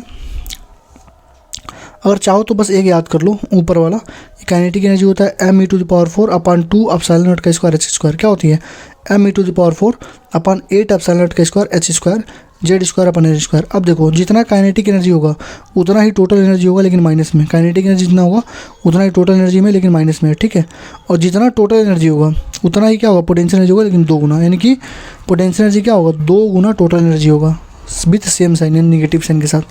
तो काइनेटिक एनर्जी अगर 10 जूल दिया है तो टोटल एनर्जी कितना होगा -10 होगा, और पोटेंशियल कितना होगा 20 होगा, -20 होगा, क्योंकि इसका 2 गुना क्या होता है हमारे पास 2 इंटू टोटल एनर्जी क्या होता है पोटेंशियल एनर्जी। समझ में आया ना चीज़ें, ये चीज़ें मैं तुम्हें ग्रेविटेशन में बता चुका हूँ, ये चीज़ें तुम्हें मैं एसएचएम में भी बता चुका हूँ। ठीक, तो माइनस टी हो जाएगा, काइनेटिक एनर्जी क्या होता है टोटल एनर्जी का माइनस में आ जाता है, potential energy 2 into total time होता है, टोटल एनर्जी होती है माइनस में, पोटेंशियल एनर्जी माइनस में आएगा, और ये मोड में तो समझिए कैसे होता है। और यही जो वैल्यू है ना M E P power 4 upon 8 epsilon naught square H square, इसी को हम बोलते हैं रिडवर्क कांस्टेंट, जिसकी वैल्यू होती है 1.09 यानी कि 1.1 इंटू 10⁻7 पर मीटर। ठीक, आर एच सी को बोलते हैं एनर्जी अपॉन रिडवर्क कांस्टेंट यानी कि 13.6। तो एनर्जी अगर पूछेगा तो तुमने अभी तक सारा पढ़ लिया ना, तो देखो एनर्जी डायरेक्टली फर्स्ट होता है Z square upon N square, radius होता है N square by Z, velocity होती है Z by N, time period होती है N cube upon Z square, ऐसी होती है ना सारी चीज़ें। तो अब एनर्जी क्या होगा, एनर्जी किस पे डिपेंड करेगा Z square upon N square. ठीक है, एनर्जी किस पे डिपेंड करता है Z square upon N square पे, क्योंकि एनर्जी का फॉर्मूला होता है -13.6 Z square upon N square. कितना होता है -13.6 Z square upon N square electron volt per atom. Electron volt per atom पूछेगा तभी लगाओगे -13.6 Z square upon N square electron volt per atom. लेकिन अगर पूछ रहा है कि जूल पर एटम बताओ, जूल में बताओ, तो -2.2 into 10⁻−18 Z square upon N square होगा। ठीक है, तो एनर्जी कितनी हो जाएगी -13.6 Z square N square electron volt atom per atom पूछेगा तब। अगर जूल में पूछेगा तो -2.2 into 10⁻−18 Z square upon N square हो जाएगा। ठीक है, नेगेटिव साइन इंडिकेट करता है कि इलेक्ट्रॉन हमारा क्या बाउंडेड है। ठीक है, देखो क्वेश्चन प्रैक्टिस में तुम्हें एक क्वेश्चन करा दूंगा अच्छे से, लगभग 200 क्वेश्चन हम लोग करेंगे और इतने से तुम्हारा सारा कंसेप्ट क्लियर हो जाएगा। ठीक है, दूसरी चीज़ परेशान नहीं होना है, बहुत छोटे छोटे टॉपिक्स हैं, बहुत आसान आसान से टॉपिक है। अभी क्वेश्चन प्रैक्टिस करोगे धार लगवा दूंगा, तुम्हें कोई दिक्कत नहीं होगी। ठीक, देखो बाइंडिंग एनर्जी अगर कह रहे हो, अगर पूछ रहा है बाइंडिंग एनर्जी तो उसको पॉजिटिव कर देना। बाइंडिंग एनर्जी क्या होता है टोटल एनर्जी का पॉजिटिव होता है। ये तुम्हें कहाँ पढ़ाया था ग्रेविटेशन में, याद करो। ठीक, अब देखो तुमने पढ़ लिया, मान लो बोल दिया N1 इक्वल टू 2 था, N2 इक्वल टू 4 में चला गया। अब बताओ फ्रीक्वेंसी क्या होगी, लेमडा कितना होगा, एनर्जी कितना होगा, चेंज एनर्जी कितना होगा, ये सारी चीज़ें तुम मुझे बता दो। ऐसे पूछ लेगा, ठीक है। यहाँ भी पूछता है, एटॉमिक स्ट्रक्चर में पूछता है, ठीक। तो मैं अपनी बेसिक चीज़ों को याद है मेरे पास, तो मैं अगर इससे भी लगाऊंगा तो भी आंसर आएगा। पहले एक का निकाल लो, फिर दूसरे का निकाल लो, एक में से 2 घटा दो, इससे भी निकल के आएगा। तो ये थोड़ा लेंदी हो जाता है, ठीक है। तो अब मैं तुम्हें जो चीज़ बता रहा हूँ उसको एकदम दिमाग में सेट कर लेना, दिमाग में थोड़ा सेट कर लेना, और उसी को बार बार रिपीट करना, उसी से ही सारे क्वेश्चन लगेंगे, उसी फॉर्मूले को बार बार रिवाइज करना, ठीक है। देखो, अगर तुमसे फ्रीक्वेंसी पूछे, कह रहा है N1 इक्वल टू 1 से N1 इक्वल टू 5 में चला गया, 5 से 1 में चला गया, तो फ्रीक्वेंसी होगी 3.3 इंटू 10⁻15 1/1 इनिशियल का स्क्वायर माइनस 1/n फाइनल का स्क्वायर हर्ज में। लेमडा पूछे वेवलेंथ, तो 1.1 इंटू 10⁻7 अपन फिर यही। एनर्जी पूछे तो अभी बताया ना 2.2 इंटू 10⁻−18 1/n1 का स्क्वायर माइनस 1/n फाइनल का स्क्वायर। इसको प्लस माइनस मत करना, अपने आप नेगेटिव में आंसर आएगा, ठीक। E2 माइनस C1 अगर पूछेगा 13.6 Z स्क्वायर 1/n1 का स्क्वायर माइनस 1/n2 का स्क्वायर। ये कब लगाओगे, जब इलेक्ट्रॉन वोल्ट पर एटम पूछेगा। ये कब लगाओगे, जब जूल में पूछेगा, ठीक है। कभी माइनस प्लस मत लगाना, अपने आप माइनस में आएगा, ठीक। तो ये हमारी चारों फॉर्मूले हैं, ये चारों ब्रह्मास्त्र हैं एटॉमिक स्ट्रक्चर में भी, यहाँ पर भी। फ्रीक्वेंसी खूब बार बार के पूछता है एटॉमिक स्ट्रक्चर में, खूब वेवलेंथ पूछता है। सीधे फॉर्मूला अप्लाई करो, आंसर तुम्हारा चुटकी में आएगा। बाकी RHC 1/90 कुछ भी करने की जरूरत ही नहीं है, बस फॉर्मूला याद करो, बस पुट कर दो, ठीक। अब देखो, आयनाइजेशन एनर्जी का मतलब होता है कि N1 1 हो, N2 इनफाइनाइट हो। आयनाइजेशन एनर्जी का मतलब होता है कि N1 हमारा 1 हो और N2 इनफाइनाइट हो, ठीक है। सेपरेशन एनर्जी का मतलब होता है N1 हमारा 2 3 4 हो, N2 हमारा इनफाइनाइट हो, मतलब N1 हमारा 1 ना हो, बाकी कुछ भी हो जाए, तो N2 हमारा इनफाइनाइट हो। एक्साइटेशन एनर्जी का मतलब होता है कि N1 हमारा 1 हो, N2 हमारा 2 3 4 5 कुछ भी हो सकता है, ठीक। और ये सारे आयनाइजेशन, सेपरेशन, एक्साइटेशन एनर्जी सारे हमारे क्या होते हैं, पॉजिटिव में ही आते हैं, all positive. Ionisation, separation, excitation सारे हमारे किस में आते हैं, positive, meaning all are positive होते हैं, ठीक है। From first excited state, from first excited state. Separation energy का मतलब क्या होता है, n का वैल्यू 2 से जा रहा है ना, इसका मतलब क्या हुआ, पहले एक्साइटेड स्टेट जा रहा है। ग्राउंड स्टेट का मतलब होता है 1, देखो ग्राउंड स्टेट का मतलब क्या होता है, 1 होता है। एक्साइटेड, फर्स्ट एक्साइटेड स्टेट का मतलब हुआ 2, सेकंड एक्साइटेड स्टेट का मतलब कितना हुआ, 3 हुआ। समझ में आ रही ना चीज़ें। तो फर्स्ट एक्साइटेड स्टेट। अब स्पेक्ट्रल सीरीज देख लो, स्पेक्ट्रल सीरीज बहुत इंपॉर्टेंट है। N1 2 3 4 5 6 7, तो जब N2 से N1 में जाओगे तो जो चेंज इन एनर्जी आएगी, नहीं देखो N1 में कितना एनर्जी आता है, माइनस में 13.6 Z स्क्वायर अपन इसको पुट करोगे तो कितना आएगा, माइनस 13.6। 2 पुट करोगे तो माइनस 3.4, 3 पुट करोगे तो माइनस 1.51, 4 पुट करोगे तो 0.85, माइनस में 5 पुट 0.54। इतना कम से कम तुम्हें याद होना चाहिए कि N1 की वैल्यू। वहाँ पर बार बार तो निकालने का कोई मतलब नहीं है, निकाल भी सकते हो, कोई दिक्कत नहीं है, लेकिन याद रखोगे तो बहुत जल्दी क्वेश्चन बन जाते हैं, ठीक है। तो माइनस N1 का वैल्यू 1 होगा तो माइनस 13.6, N2 होगा तो माइनस 3.4, 3 होगा तो 1.51, 4 होगा तो 0.85, 5 होगा तो 0.54। तो अगर N2 से N1 में जाऊंगा तो डेल्टा एनर्जी निकालना पड़ेगा, यानी कि माइनस 3.4 माइनस माइनस 13.6, तो प्लस में हो जाएगा, तो हो जाएगा 10.2 इलेक्ट्रॉन वोल्ट।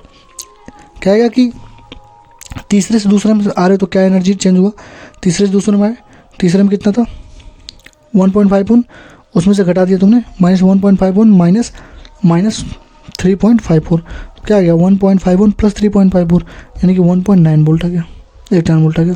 ये तुम्हें बहुत काम देगा, ये 5 तक याद कर लोगे ना, बहुत ज़्यादा काम देगा, ठीक है। तो 13.6 3.4 1.51 0.5 0. ये याद कर लो, और चेंज इसका निकाल के याद कर लो, ठीक है। बहुत ज़्यादा तुम्हारे काम आने वाला है, ठीक। तो तुम्हें दिख रहा होगा जैसे जैसे n बढ़ रहा है, जैसे जैसे n तुम ऊपर जा रहे हो तो डेल्टा E घट रहा है, यानी कि चेंज एनर्जी देखो पहले 10.2 था 1.9 हो गया, अभी और कम होगा और कम होगा और कम होगा और कम होगा, यानी कि जैसे जैसे n हमारा बढ़ता है, ठीक है, वैसे वैसे change in energy between the 2 successive orbit decrease करता है, ठीक है। तो n अगर हमारा बढ़ेगा तो एनर्जी हमारी घटेगी, ठीक है, n हमारा बढ़ेगा तो एनर्जी घटेगी, ठीक। अब देखो 2 तरह के स्पेक्ट्रल लाइन बनते हैं। अगर N2 से N1 में आ रहे हो, यानी ऊपर से नीचे आ रहे हो, ऊपर से नीचे आ रहे हो, तो एनर्जी तुम क्या करोगे, एमिशन स्पेक्ट्रा बनेगा। एमिशन स्पेक्ट्रा बनेगा मतलब 5 से 6 में आ रहे हो, 4 से 3 में आ रहे हो, 4 से 2 में आ रहे हो, 4 से 1 में आ रहे हो, तो उसको बोलते हैं एमिशन स्पेक्ट्रा।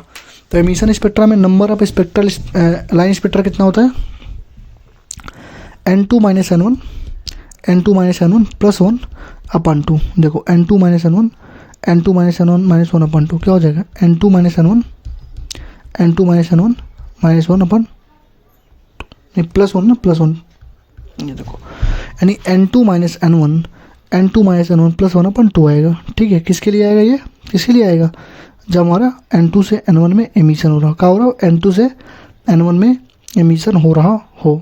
ठीक,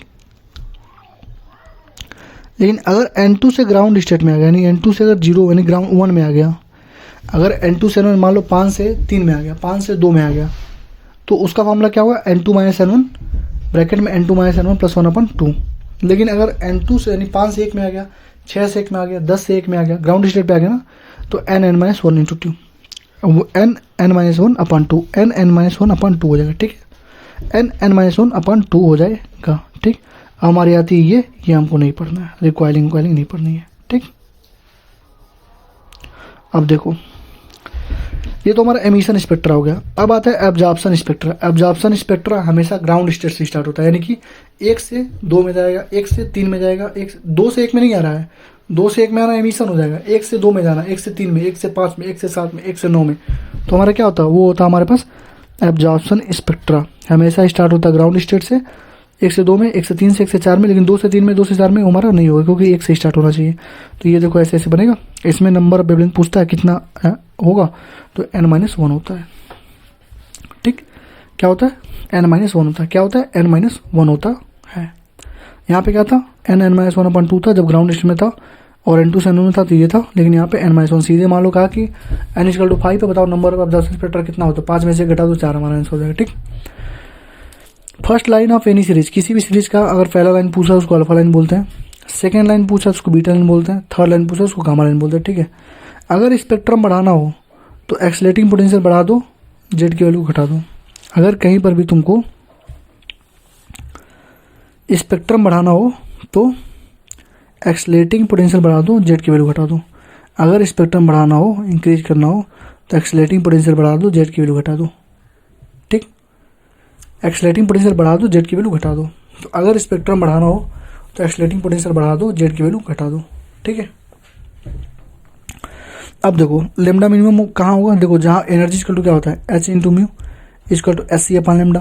तो जहाँ लेमडा मिनिमम होगा वहाँ एनर्जी मैक्सिमम होगा, जाहिर सी बात है। तो एनर्जी मैक्सिमम कहाँ होता है, जहाँ पे लेमडा मिनिमम होगा, तो एनर्जी मैक्सिमम कहाँ होता है, जब इनफाइनाइट से 1 पे आ जाएगा, यानी कि इनफाइनाइट से ग्राउंड स्टेट में आएगा तो सबसे ज़्यादा एनर्जी का चेंज होगा, और उसको बोलते हैं लिमिट लाइन या सीरीज लिमिट बोलते हैं। उसको क्या बोलते हैं, सीरीज लिमिट बोलते हैं, मैक्सिमम एनर्जी बोलते हैं, लिमिट ऑफ लाइन बोलते हैं, या फ्रीक्वेंसी मैक्सिमम बोलते हैं। क्योंकि अगर एनर्जी ज़्यादा होगी तो energy equal to H mu, frequency भी ज़्यादा होगी। ठीक है, और अगर लेमडा मैक्सिमम होगा तो एनर्जी मिनिमम होगी। एनर्जी मिनिमम कब होगी, जब ऐसे 1 2 3 4 5 6 7 जैसे ऐसे लाइन बनी हुई है, ऐसे ऐसे ऐसे ऐसे ऐसे। तो अगर यहीं से मैं यहाँ से यहाँ आ जाऊँ तो जाहिर सी बात एनर्जी एकदम मिनिमम होगी, और मैं यहाँ इनफाइनाइट से आऊँ तो जाहिर सी बात एनर्जी मैक्सिमम होगी।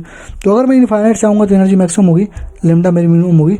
लेकिन अगर मैं जस्ट उसको ऊपर से चलाऊँगा एनर्जी मेरी क्या हो जाएगी, मिनिमम हो जाएगी, और लेमडा हमारा मैक्सिमम हो जाएगा। ठीक है, तो इस कंडीशन को बोलते हैं फर्स्ट लाइन। इस कंडीशन को बोलते हैं फर्स्ट लाइन बोलते हैं। फर्स्ट लाइन क्यों बोलते हैं, क्योंकि 2 से 1 में आ रहे हो। जैसे लाइमन का है तो लाइमन का फर्स्ट लाइन क्या होगा, 2 से 1 में आना। बामर है तो 3 से 2 में आना। समझ रहा, अभी बता रहा हूँ उसका। तो ये हमारा हो जाएगा lambda minimum, lambda maximum condition तुमने सही किया होगा। लाइमन सीरीज होता है यूवी रेज में। लाइमन सीरीज क्या होता है, यूवी रेज में। लाइमन सीरीज होता है यूवी रेज के लिए, जहाँ पे N1 का वैल्यू होता है 1, N2 का वैल्यू होता है 2 3 4 5, कुछ भी हो सकता है। ठीक है, तो अब तुमसे एनर्जी वगैरह पूछा, लेमडा वगैरह पूछा, तो तुम ये वेव नंबर का ये फॉर्मूला लगा देना। वेव नंबर इसका तो क्या होगा, 1/λ बोलते हैं इसको। तो उनसे वेवलेंथ पूछता है तो 1/λ कर देना। वेव नंबर पूछे तो 1/λ को वेव नंबर बोलते हैं। तो लाइमन सीरीज में N1 का वैल्यू 1 होता है, यानी कि मैं दिखा दे रहा हूँ यहाँ पे, ये N1 का वैल्यू 1 है तो ये लाइमन सीरीज है। अब 2 से 1 में आओ, N2 का वैल्यू 2 3 4 कुछ भी हो सकता है, ऐसे करके। ठीक है, तो N1 का वैल्यू 1 होगा, N2 का वैल्यू 2 3 4 5 हो जाएगा। वेव नंबर हो जाएगा 1/λ इक्वल टू RZ², 1/N1 का स्क्वायर माइनस 1/N2 का स्क्वायर। ठीक, तो range minimum to the maximum पूछता है, इसकी हमको कोई जरूरत नहीं है, इसको मत पढ़ना। ठीक है, range minimum to the maximum मत पढ़ना, क्योंकि तुमको निकालना पड़ेगा। लेमडा अगर मिनिमम पूछेगा तो लेमडा मिनिमम कैसे निकालोगे। लेमडा मिनिमम अगर तुमसे पूछ लिया तो तुम क्या करोगे, N1 की जगह क्या रख दोगे, 1 रख दोगे, N2 की जगह क्या रख दोगे, नहीं, लेमडा मिनिमम चाहिए ना, तो N1 की जगह 1 रख देना, N2 की जगह 5 रख देना, तो खत्म हो जाएगा। इसको सॉल्व करना, लेमडा मिनिमम आ जाएगा। लेमडा मैक्सिमम अगर पूछेगा तो N1 की जगह 1 रख देना, और N2 की जगह 2 रख देना, आ जाएगा इतना। तो याद करने की कोई जरूरत नहीं है। ठीक है, तो अगर फर्स्ट लाइन की बात करेगा, first line of Lyman series, तो क्या होगा, N1 का वैल्यू 1 होगा, N2 का वैल्यू 2 होगा। सेकेंड लाइन की बात करेगा तो N2 का वैल्यू 2 होगा, N1 का वैल्यू 2 होगा, और N2 की वैल्यू 3 होगी, समझ रहे हो ना, ऐसे। नहीं सॉरी गलती होगी, देखो बहुत इंपॉर्टेंट चीज़ है। फर्स्ट लाइन अगर कह रहा है तो N1 का वैल्यू 1 होगा, N2 का वैल्यू 2 होगा। सेकेंड लाइन अगर कह रहा है तो N1 का वैल्यू अभी भी 1 होगा। अगर लाइमन बामर जो जिसका भी पूछ रहा है उसका जो बेसिक होता है उसको बेसिक रहने दो, N1 हमेशा फिक्स रखो। तो N1 1 होगा फिर से, और सेकेंड पूछ रहा है ना सेकेंड लाइन, तो 3 हो जाएगा। मान लो थर्ड लाइन पूछेगा, N1 अभी भी 1 रहेगा, थर्ड लाइन मतलब N2 हमारा 4 हो जाएगा, ठीक। अब इस R को तुम पुट कर सकते हो कैसे, देखो R को बोलते हैं रिवर कांस्टेंट, उसका वैल्यू होता है 1.09 यानी कि 1.1 इंटू 10⁻7 होता है, ठीक है। इसको तुम 1/R को तुम 91 नैनोमीटर में लिख सकते हो, इसको तुम 900 एंगस्ट्रॉम में लिख सकते हो। यानी कि 1/R जब यहाँ पे सॉल्व करोगे तो 1/λ इक्वल टू कुछ आएगा, मान लो 900 R आ गया, तो लेमडा करोगे तो 900/1/R इंटू 900 आया ना, तो 1/R को तुम क्या लिख सकते हो यहाँ पे 900 नैनोमीटर डायरेक्ट। देखो तो 1/R का वैल्यू होता है 91 नैनोमीटर, या तुम डायरेक्ट 900 नैनोमीटर लिख सकते हो, यानी कि 910 एंगस्ट्रॉम भी लिख सकते हो। पहला लाइन जो होगा N1 = 1 से लेकर N2 = 2 तक होगा, दूसरा लाइन = 1 से N3 हो जाएगा, ठीक है। बामर लाइमन देखो 5 होता है, Lyman बामर person bracket P fund. तो लाइमन में N1 = 1 होगा, बामर में N = 2 होगा, इसमें 3 होगा, N1 को इसमें N = 4 होगा। बामर में N1 का कितना होगा 2 होगा, और बामर बी फॉर विजुअल, तो विजुअल रीजन में होगा ये। तो N1 अगर 2 हो गया, N2 क्या होगा 3, 4, 5 और इनफाइनाइट तक जाएगा। इसको हम लोग H अल्फा लाइन भी बोलते हैं, इसको रेड कलर भी बोलते हैं, ठीक है। तो इसका जो फर्स्ट लाइन होगा वो क्या होगा 2 होगा, N1 का वैल्यू कितना होगा 2 होगा, और N2 का वैल्यू कितना होगा 3 होगा। सेकेंड लाइन में N2 का वैल्यू अभी भी 2 होगा, N1 का वैल्यू 2 होगा, और N2 का वैल्यू कितना होगा 4 होगा। थर्ड में पूछे थर्ड लाइन तो अभी भी 2 होगा, अभी 5 होगा, समझ रहे हो ना। फिक्स कर दो, बढ़ाते जाओ। तो ये हो गया H अल्फा रेड कलर, और रेंज वगैरह तुमको पढ़ना नहीं है, तो रेंज लिख दिया लेकिन पढ़ना नहीं है, ठीक है। विजुअल में पास्टन होता है हमारा इंफ्रारेड में, पहला हमारा लाइमन था यूवी में, बामर था विजुअल में, पास्टन इंफ्रारेड में, बाकी सब इंफ्रारेड में होंगे। अब तो पास्टन इंफ्रारेड में पास्टन में उनका कितना होगा 3 होगा, बाकी N2 को 4, 5, 6 पुट कर देना, ठीक है। ब्रैकेट में मिड इंफ्रारेड होता है, पी फंड में फार इंफ्रारेड होता है, मतलब बहुत ज़्यादा इंफ्रारेड होता है। तो यहाँ N1 का 4 होगा, N2 हमारा 5, 6, 7 होगा, यहाँ पे N1 5 होगा, N2 का 6, 7, 8 होगा, एक ज़्यादा होता जाएगा, ठीक।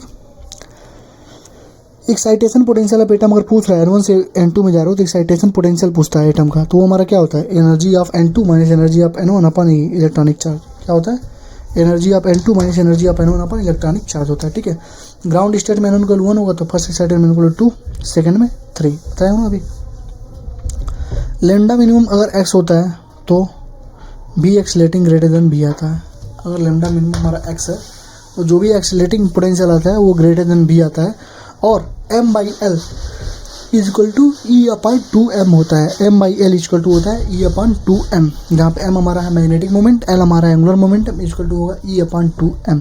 ये ध्यान रखना, तुम्हें 2-3 जगह काम आएगा, मैग्नेटिक फील्ड में काम आएगा, यहाँ पर भी काम आएगा, इलेक्ट्रिक फील्ड में भी काम आएगा। तो m/l = E/2m होता है, ठीक है। गायरोमेट्रिक कैसे करके रेशियो वगैरह बोलते हैं इसको।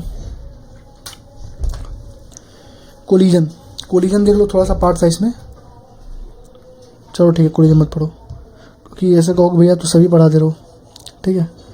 तो वैसे भी आता नहीं है कोलिजन जेमेंस का सिलेबस में, ठीक है, तो नहीं पढ़ा रहा हूँ तुम्हें, आने के चांसेस कम है, जितना पढ़ा रहा हूँ बस उतना पढ़ो, ठीक है।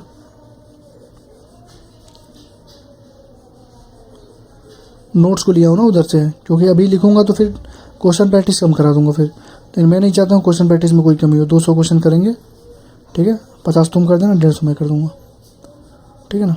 चलो लास्ट टॉपिक हमारा बाइंडिंग एनर्जी और रेडियस, ठीक है। मास ऑफ प्रोटॉन कितना होता है बताओ 1.072 इंटू यू, यानी कि 1 म्यू के बराबर होता है लगभग। मास ऑफ न्यूट्रॉन 1.008, तुम्हें दिख रहा होगा मास ऑफ न्यूट्रॉन थोड़ा सा मास ऑफ प्रोटॉन से ज़्यादा है, ठीक है। देखो 1.008 है, 1.007 है, ये भी 1 म्यू। मास ऑफ इलेक्ट्रॉन 0.0 इतना होता है, इस मतलब 0 म्यू, और मास ऑफ हाइड्रोजन 1 म्यू मान लेते हैं, ठीक है। तो क्या हुआ हमारे पास mass of proton 1 mu, mass of neutron 1 mu, mass of hydrogen 1 mu, mass of electron 0 mu. ये जो बीच वाला है ये तुम्हें क्वेश्चन में दिया होगा, ठीक है, बस याद कर लो, सही है। तो बस इतना ध्यान रखो, मास ऑफ न्यूट्रॉन ज़्यादा होगा मास ऑफ प्रोटॉन से। मास ऑफ प्रोटॉन जो होता है 1840 टाइम्स मास ऑफ इलेक्ट्रॉन होता है। कितना होता है 1840 times mass of electron. Mass of proton कितना होता है, मास ऑफ प्रोटॉन होता है 1840 times mass of electron. 1 mu का वैल्यू कितना होता है 1.67 × 10⁻24 kg, यानी जो 1 म्यू आ रहा है ना उसके तुम क्या रख दोगे 1.67 × 10⁻24 kg। तो मास ऑफ प्रोटॉन कितना होगा 1840 इंटू मास ऑफ इलेक्ट्रॉन हो जाएगा, और 1 म्यू का वैल्यू हो जाएगा 1.67 × 10⁻24 kg, ठीक। अब देखो रेडियस मैंने बोला था ना पढ़ना है, तो रेडियस जो होता है directly equals to R naught, radius equal to R naught 8⁻⁴ ये हमारा क्या है, एटॉमिक मास है, यानी कि आर इक्वल टू होता है आर नॉट A⁻⁴ वॉल्यूम जो अगर मान लो क्या है रेडियस बता न्यूक्लियस का, तो radius equal to R naught A⁻⁴ जहाँ पर आर नॉट का वैल्यू 1.2 फर्मी, ये हमारा एटॉमिक मास है। यहाँ से दिख गया तुमको आर हमारा डायरेक्टली इक्वल टू A⁻क्या 1/3 है, फर्मी का वैल्यू कितना होता है 10⁻⁻15 होता है। पिकोमीटर का मतलब होता है 10⁻⁻12, फर्मी का मतलब होता है 10⁻⁻15। तो जो आर नॉट होता है उसकी वैल्यू होती है 1.2 फर्मी, यानी कि 1.2 फर्मी यानी कि क्या हो गया 1.2 × 10⁻15। उसको कभी पूछा नहीं है, अगर पूछ लेगा तो याद रखना कि 1.2 फर्मी होती है, ठीक है।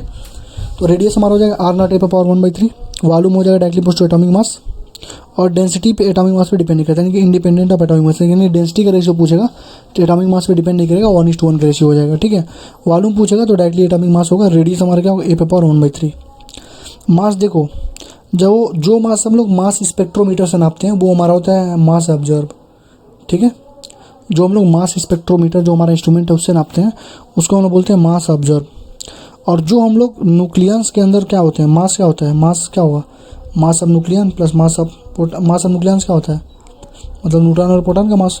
तो न्यूक्लियस का जो मास हम लोग निकालते हैं प्रोटॉन और न्यूट्रॉन जोड़ के, वो होता है m एक्सपेक्टेड, ठीक।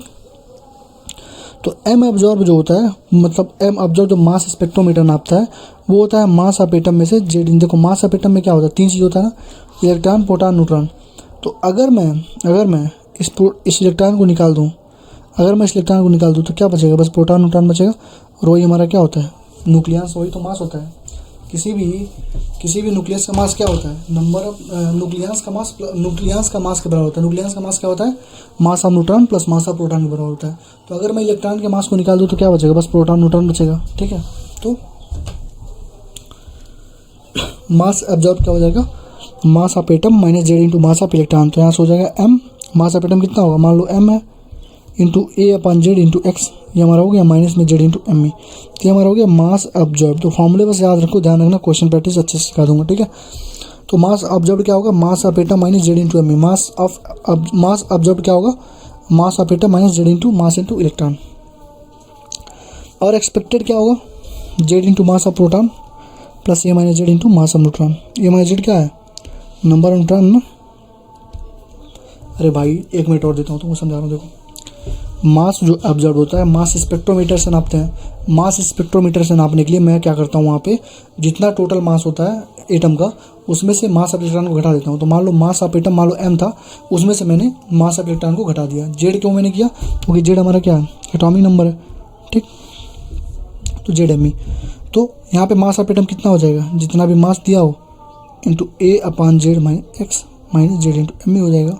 और एक्सपेरिमेंटल क्या हो जाएगा, Z of mass of proton plus mass of neutron. Mass of neutron कैसे निकालोगे, जेड हमारा क्या atomic number into mass of proton, A minus Z कितना है, number of neutron into mass of neutron.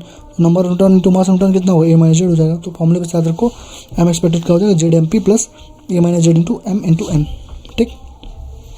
और मास एक्सपेक्टेड जो होता है वो ऑब्जर्व्ड से हमेशा ज़्यादा होता है। जो एक्सपेक्टेड मास है वो ऑब्जर्व्ड मास से हमेशा ज़्यादा होता है, इसलिए हमेशा उसमें मास डिफेक्ट आ जाता है। तो मास डिफेक्ट डेल्टा m कितना होगा, एक्सपेक्टेड में से ऑब्जर्व को घटा दो तो एक्सपेक्टेड कितना था, ZMP plus m into mass n into mass observe, यानी मास एक्सपेक्टेड मास ऑब्जर्व। तो इन दोनों को याद रखो, इसमें से इसको घटा देना, डेल्टा m आ जाएगा, ठीक।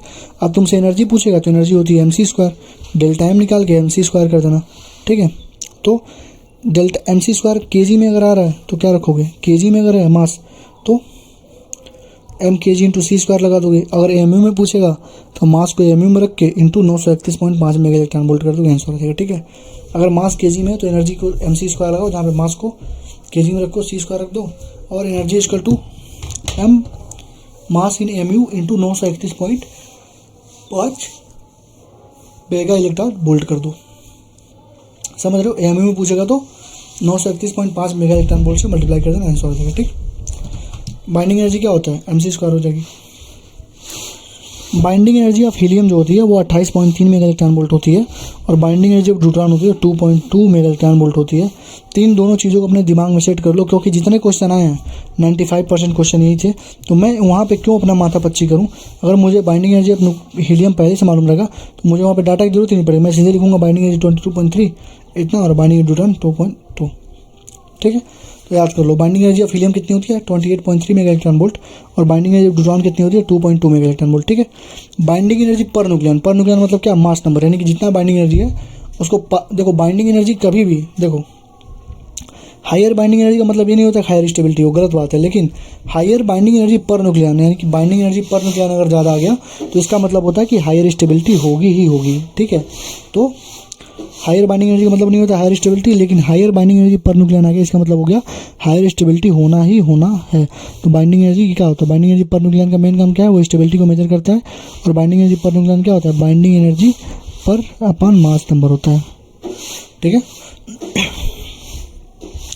बाइंडिंग एनर्जी पर न्यूक्लियन कितना होगा, बाइंडिंग एनर्जी अपॉन यानी कि क्या होगा, mass number, binding energy upon क्या होगा, मास नंबर। अगर रिएक्शन एक्सोथर्मिक हुआ तो जो पेरेंट का मास होता है डॉटर के मास से ज़्यादा होता है, ठीक है। तो जिसका एम ज़्यादा होगा उसका एनर्जी ज़्यादा हो जाएगी, एनर्जी स्क्वालिटी क्या होती है MC²। तो एनर्जी अगर ज़्यादा होगी तो स्टेबिलिटी कम हो जाएगी, ठीक है। यानी पेरेंट का मास ज़्यादा तो उसकी स्टेबिलिटी कम हो जाएगी। यानी कि फिर से सुनो, अगर रिएक्शन एक्सोथर्मिक हुआ तो पेरेंट का मास डॉटर के मास से ज़्यादा होगा, और जब मास ज़्यादा होगा तो एनर्जी ज़्यादा होगी। तो जिसके पास एनर्जी ज़्यादा, जिसके पास पैसा ज़्यादा, उसका उछल कुछ ज़्यादा होता है, वो स्टेबल नहीं रहता है, ठीक है। तो पेरेंट मास ज़्यादा डॉटर मास से होगा, तो मास ज़्यादा होगा तो एनर्जी ज़्यादा होगी, तो यानी स्टेबिलिटी कम हो जाएगी। तो रिएक्शन हमारा एक्सोथर्मिक है तो एनर्जी हमारी क्या हो जाएगी, कम हो जाएगी, स्टेबिलिटी एकदम कम हो जाएगी, एनर्जी ज़्यादा स्टेबिलिटी कम होगी, ठीक है। तो स्टेबिलिटी किसकी ज़्यादा होगी, तो जिसकी एनर्जी कम उसकी स्टेबिलिटी ज़्यादा होगी। एनर्जी किसकी कम, डॉटर की ज़्यादा हो ना पेरेंट से, तो डॉटर की एनर्जी कम है तो स्टेबिलिटी डॉटर की ज़्यादा हो जाएगी, ठीक। क्यू वैल्यू देखो, तुमसे कहता है क्यू वैल्यू बताओ, तो क्यू वैल्यू होती है binding energy of product minus binding energy of reactant. क्या होती है, binding energy of product minus binding energy of reactant, यानी कि mass of reactant minus mass of product का C² MC² होता है ना। तो तुम या तो binding energy product minus binding energy reactant निकाल दो, या फिर mass of reactant minus mass of product करके C² से मल्टीप्लाई कर दो, आ जाएगा, ठीक है। बाइंडिंग एनर्जी कितनी हो जाएगी, एनर्जी रिलीज हो जाएगी, ठीक है। अगर क्यू पॉजिटिव आ रहा है एक्सोथर्मिक रिएक्शन है, क्यू नेगेटिव है तो एंडोथर्मिक रिएक्शन। तो ये हमारे साथ ध्यान रखना क्यू वैल्यू होती क्या है, ठीक है। बाइंडिंग एनर्जी सजेस्ट करता है हमको, ये एनसीईआरटी की लाइन है, बाइंडिंग एनर्जी हमको सजेस्ट करता है जो न्यूक्लियर फोर्स है वो much greater than electrostatic force है, और responsible for a nucleus to held together in 10 nuclear volume. यानी जो न्यूक्लियर फोर्स होता है वो much greater than the electrostatic force है, and it is responsible for the nucleons to held together in 10 nuclear volume, ठीक, ध्यान रखना। अभी देखो कर्व है, एनसीईआरटी का कर्व है, यहाँ देखो binding energy per nucleon curve है, यहाँ देखो ऐसे गया, ऐसे ऐसे ऐसे ऐसे ऐसे ऐसे आ रहा है। देखो एफ देखो, जो आयरन होता है वो सबसे मोस्ट स्टेबल न्यूक्लियाई है, आयरन सबसे ज़्यादा मोस्ट स्टेबल न्यूक्लियाई है, ठीक है। अगर ए इज लेस देन 30 यानी एटॉमिक नंबर, एटॉमिक मास जो होता है ए है ना, मास होता है ना, तो अगर ए इज लेस देन 30 है तो फ्यूजन होगा, मतलब 30 से कम है तो फ्यूजन, यानी दो छोटे छोटे मिलकर बड़ा बनाएंगे। और ए अगर ग्रेटर देन 230 है, कितना है 230, तो क्या होगा, फ्यूजन होगा, यानी कि बड़ा वाला टूट जाएगा छोटे छोटे टुकड़ों में, ठीक। तो मोस्ट स्टेबल न्यूक्लियाई किसका होता है, आयरन का होता है, क्योंकि सबसे ज़्यादा है कि बाइंडिंग एनर्जी पर न्यूक्लियन की कितनी होती है 8.75 मेगा इलेक्ट्रॉन। देखो यहाँ 8 है, यहाँ पे जाएगा तो 8.75 मेगा इलेक्ट्रॉन वोल्ट कितना होगा, 8.75 मेगा इलेक्ट्रॉन वोल्ट होती है। तो मोस्ट स्टेबल न्यूक्लियाई कितनी होगी, आयरन की होगी, और कितनी होगी 8.75 मेगा इलेक्ट्रॉन वोल्ट हो जाएगी, ठीक है। तो जिसका 30 से कम है जिसका 30 से कम है, तुम्हें एक चीज़ दिख रहा होगा कि जो बाइंडिंग एनर्जी है वो मास नंबर के साथ इंक्रीज कर रही है, जो बाइंडिंग एनर्जी है वो मास नंबर के साथ इंक्रीज कर रही है, यानी फ्यूजन हो रहा है, ठीक है। लाइटर न्यूक्लियाई में ए लेस देन 30 है तो बाइंडिंग एनर्जी इंक्रीज करे विद मास नंबर, यानी कि फ्यूजन हो रहा है, फ्यूजन क्या हो रहा है, ठीक है। मिडिल में देखो, यहाँ से यहाँ तक मिडिल वाली, ये बीच में देखो लगभग कांस्टेंट है, यानी कि binding energy per nucleon is almost constant होती है। और ये क्या सजेस्ट करता है कि न्यूक्लियर फोर्स क्या है, शॉर्ट रेंज फोर्स है, ठीक है। 30 से 170 तक, 30 से कम है तो देख रहे हो कि जैसे नॉर्मली बढ़ रही है, फ्यूजन होगा, फ्यूजन में छोटे छोटे मिलकर बड़े बनाएंगे, ठीक है। 30 से 170 के बीच में है तो ऑलमोस्ट कांस्टेंट होगा, सजेस्ट करते हैं कि न्यूक्लियर फोर्स हमारा क्या है, शॉर्ट रेंज फोर्स है। और हाईवे न्यूक्लियस है ग्रेटर देन 170 है, या अभी देखो ग्रेटर देन 230 हम लोग मान के चलते हैं, 70 से भी हो जाएगा, तो डिक्रीज करता है विथ मास नंबर। देखो यहाँ से डिक्रीजन करने लगा, 70 ज़्यादा 170 ज़्यादा हुआ, देखो यहाँ से डिक्रीज करने लगा ना, ठीक है, यानी कि फ्यूजन होना स्टार्ट हो जाएगा, ठीक है। अब देखो हीलियम और लिथियम में एनर्जी तो बढ़ना चाहिए मास नंबर के साथ, एनर्जी बढ़ना चाहिए ना मास नंबर, यानी लिथियम का ज़्यादा होना चाहिए हीलियम का। यहाँ देखो एनर्जी बढ़ रही है ना, एनर्जी डायरेक्टली बस टू क्या, एनर्जी जैसे जैसे एटॉमिक नंबर बढ़ रही है एनर्जी बढ़नी चाहिए। तो हीलियम और लिथियम, तो लिथियम का ज़्यादा होना चाहिए हीलियम से, लेकिन यहाँ देखो हीलियम का ज़्यादा है लिथियम से, देख रहे हो ना, हीलियम का ज़्यादा है लिथियम से, क्यों होता है देख लो। एनसीईआरटी की लाइन है। हीलियम का ज़्यादा है लिथियम से, क्योंकि हीलियम में एन यानी कि हाइड्रोजन हीलियम लिथियम, यहाँ पे एन पी है, यहाँ पे एक अनपेयर्ड इलेक्ट्रॉन होता है, ठीक है, लिथियम अनपेयर्ड। अरे हाइड्रोजन हीलियम लिथियम, तो देखो हाइड्रोजन हीलियम है ना, तो 1 2 मास नंबर कितना होगा, 4 होगा। तो जब मास नंबर 4 होगा तो ऐसे पेयर बनाओ, 1 2 3 4, ऐसे पेयर बना लिया, पेयरिंग 100% हो गई, ठीक। लिथियम में देखो, लिथियम में कितना होता है, एटॉमिक नंबर 7, ए हमारा कितना 7। हाइड्रोजन हीलियम लिथियम, हीलियम का जो मास नंबर होता है कितना होता है, 4 होता है, लिथियम का 7 होता है। तो इसका पेयरिंग बनाओ, एक एन पी बन गया पेयर। इसका एन पी और एक एन देखो अनपेयर्ड रह गया। इस अनपेयर्ड की वजह से इससे क्या होगा, एनर्जी कम हो जाती है। इसकी वजह से क्या होगा, हीलियम का ज़्यादा होगा लिथियम से, ठीक है। यानी अपने अगल बगल वाले में जिसका मतलब ज़्यादा हो जाता है, ठीक है। तो इसको ध्यान रखना। तो अगर कहीं पूछ ले ऐसे कि एनर्जी हमेशा बढ़ रही है उसके साथ, तो कहाँ बढ़ रही है भाई, बढ़ना तो चाहिए लेकिन लिथियम का ज़्यादा होना चाहिए हीलियम से, लेकिन अभी हीलियम का ज़्यादा है लिथियम से, ठीक। न्यूक्लियर फोर्सेज सेंट्रल फोर्सेज नहीं होते हैं। न्यूक्लियर फोर्स हमारे क्या होता है, चार्ज इंडिपेंडेंट होंगे, मास इंडिपेंडेंट होते हैं। तो जो फोर्स बिटवीन प्रोटॉन होता है वो फोर्स बिटवीन न्यूट्रॉन भी होगा, फोर्स बिटवीन प्रोटॉन भी होगा, ठीक है। न्यूक्लियर फोर्स सेंट्रल फोर्स नहीं है, चार्ज इंडिपेंडेंट है, मास इंडिपेंडेंट है, और स्पिन पे डिपेंड करते हैं। जैसा स्पिन, अगर सेम स्पिन है तो न्यूक्लियर फोर्स ज़्यादा, अपोजिट स्पिन है तो कम, यानी कि बस स्पिन पे डिपेंड करते हैं। सेंट्रल फोर्स नहीं है, चार्ज पे नहीं, मास पे डिपेंड नहीं करता है, ठीक है। एनर्जी रिलीज इन फ्यूजन कितना होता है, अगर फ्यूजन में पूछा, एनर्जी मैंने बोला था ना बाइंडिंग एनर्जी पढ़ाऊंगा तो एनर्जी वाला सारा पढ़ाऊंगा। तो एनर्जी रिलीज पर फ्यूजन कितना होता है, पर फ्यूजन में 26.7 मेगा इलेक्ट्रॉन वोल्ट का एनर्जी रिलीज होती है। लेकिन जब भी एनर्जी होती है ना तो वहाँ पे 4 प्रोटॉन की रिक्वायरमेंट होती है, यानी कि 4 प्रोटॉन मिलके 26.7 मेगा इलेक्ट्रॉन वोल्ट दे रहे हैं। तो बाइंडिंग एनर्जी पर न्यूक्लियन कितना हो जाएगा, 26/7/4 यानी कि 6.7 मेगा इलेक्ट्रॉन वोल्ट। कितना हो जाएगा, 6.7 मेगा इलेक्ट्रॉन वोल्ट हो जाएगा। तो एनर्जी रिलीज पर फ्यूजन कितनी हो गई, 26.7 मेगा इलेक्ट्रॉन वोल्ट। तो तुम्हें दिख रहा होगा। और एनर्जी रिलीज पर फ्यूजन देखो, फ्यूजन में 200 मेगा इलेक्ट्रॉन वोल्ट। तो तुम कहोगे भैया फ्यूजन में तो 200 निकल रहा है और फ्यूजन में तो 26.7 निकल रहा है, तो सबसे ज़्यादा डेंजरस कौन होगा, फ्यूजन। लेकिन कभी भी इससे हमेशा कंपेयर करते हैं किससे, बाइंडिंग एनर्जी पर न्यूक्लियन से।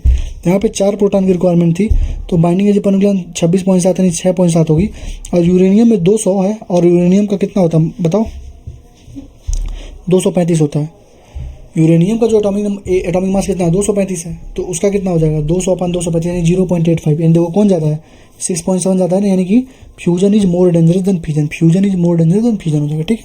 और एनर्जी रिलीज ये 200 मेगा इलेक्ट्रॉन वोल्ट होता है। अगर काइनेटिक एनर्जी देखो, एनर्जी जो भी फ्यूजन में रिएक्ट बनती है वो 200 मेगा इलेक्ट्रॉन वोल्ट होती है, और वो काइनेटिक एनर्जी के प्रोडक्ट के फॉर्म में बनती है, ठीक है। और एक एटम से अगर देखोगे, एक एटम से तो 200 मेगा इलेक्ट्रॉन वोल्ट अगर एनर्जी रिलीज हो रही है तो उसमें 93% वो काइनेटिक एनर्जी में चली जाती है और 7% अपने हीट में चली जाती है, ठीक है। तो ध्यान रखना इसका।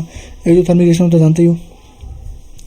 एनर्जी कहीं पर भी पूछेगा तो moles into N into 200 mega electron volt बोल देना, ठीक है। जब भी फ्यूजन का एनर्जी पूछेगा, किसका एनर्जी पूछेगा, फ्यूजन का एनर्जी पूछेगा तो क्या बोलेगा, moles into N into 200 mega electron volt, या 0.1 इंटू 100 इंटू MC²। क्यों, क्योंकि अराउंड बहुत ही कम परसेंट जो होता है, देखो डेल्टा एम जो होता है ना 0.1% ऑफ मास होता है।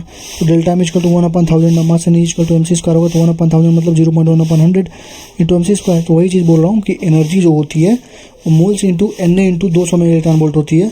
एनर्जी इक्वल टू होता है power into time equal to 0.1/100 into MC², ये भी लगा सकते हो, ठीक। और टोटल फ्यूजन पर सेकंड पूछेगा तो टोटल एनर्जी रिक्वायर्ड अपन एनर्जी पर फ्यूजन हो जाएगा। टोटल फ्यूजन पर सेकंड अगर पूछेगा तो टोटल एनर्जी रिक्वायर्ड अपन एनर्जी पर फ्यूजन हो जाएगा, ठीक। और पेनिट्रेशन पावर गामा का ज़्यादा होता है, फिर बीटा का, फिर अल्फा का। आयनेशन पावर अल्फा का ज़्यादा होता है, फिर बीटा से, फिर गामा का। रेडियो एक्टिविटी हट गई है इसलिए नहीं पढ़ा रहा हूँ, बट इतना ध्यान रखना, अल्फा बीटा गामा डीके का बस बेसिक चीज़ ध्यान रखना कि अल्फा में कितना कम होता है, बीटा में क्या बढ़ता है क्या घटता है, मास नंबर एटॉमिक नंबर, ये देख लेना, ठीक है। तो पेनिट्रेशन पावर गामा का ज़्यादा, फिर बीटा का, फिर अल्फा का। टर्नेशन पावर अल्फा का ज़्यादा, फिर बीटा का, फिर गामा का, ठीक है। तो ये हमारा पूरा थ्योरेटिकल पोर्शन आराम से 1-1.5 घंटे में कंप्लीट हो गया होगा, 1 घंटे 40 मिनट में। तो ये 8 टॉपिक थी, एक टॉपिक में 20 मिनट दूंगा तो 1 घंटे 60 मिनट लगने चाहिए, यानी 2 घंटे लगने चाहिए, बट उससे पहले ही कंप्लीट किया हूँ। तो अब ले लो तुम 1 घंटे का टाइम, जाओ धुआंधार एकदम रिवीजन करो, सारे फॉर्मूले जितने थ्योरी होता है सब रिवीजन करो। क्वेश्चन देख लो कितना है, 17 से 57 यानी 40 पेज में क्वेश्चन है। एक पेज में 5 है, कभी 10 है, कभी 8 क्वेश्चन है, लगभग 200+ क्वेश्चन है इसमें, ठीक है। तो आज तुम्हारा ये टॉपिक एकदम मजबूत हो जाएगा। इससे क्वेश्चन अगर आएगा तो गलती नहीं करोगे, ठीक है, मेरी गारंटी है, ठीक। तो थैंक यू, जाओ आराम से 1 घंटे कम से कम पूरे थ्योरी को, पूरे फॉर्मूले को आराम से पढ़ाई करो, उसके बाद आना, ठीक, क्वेश्चन प्रैक्टिस में।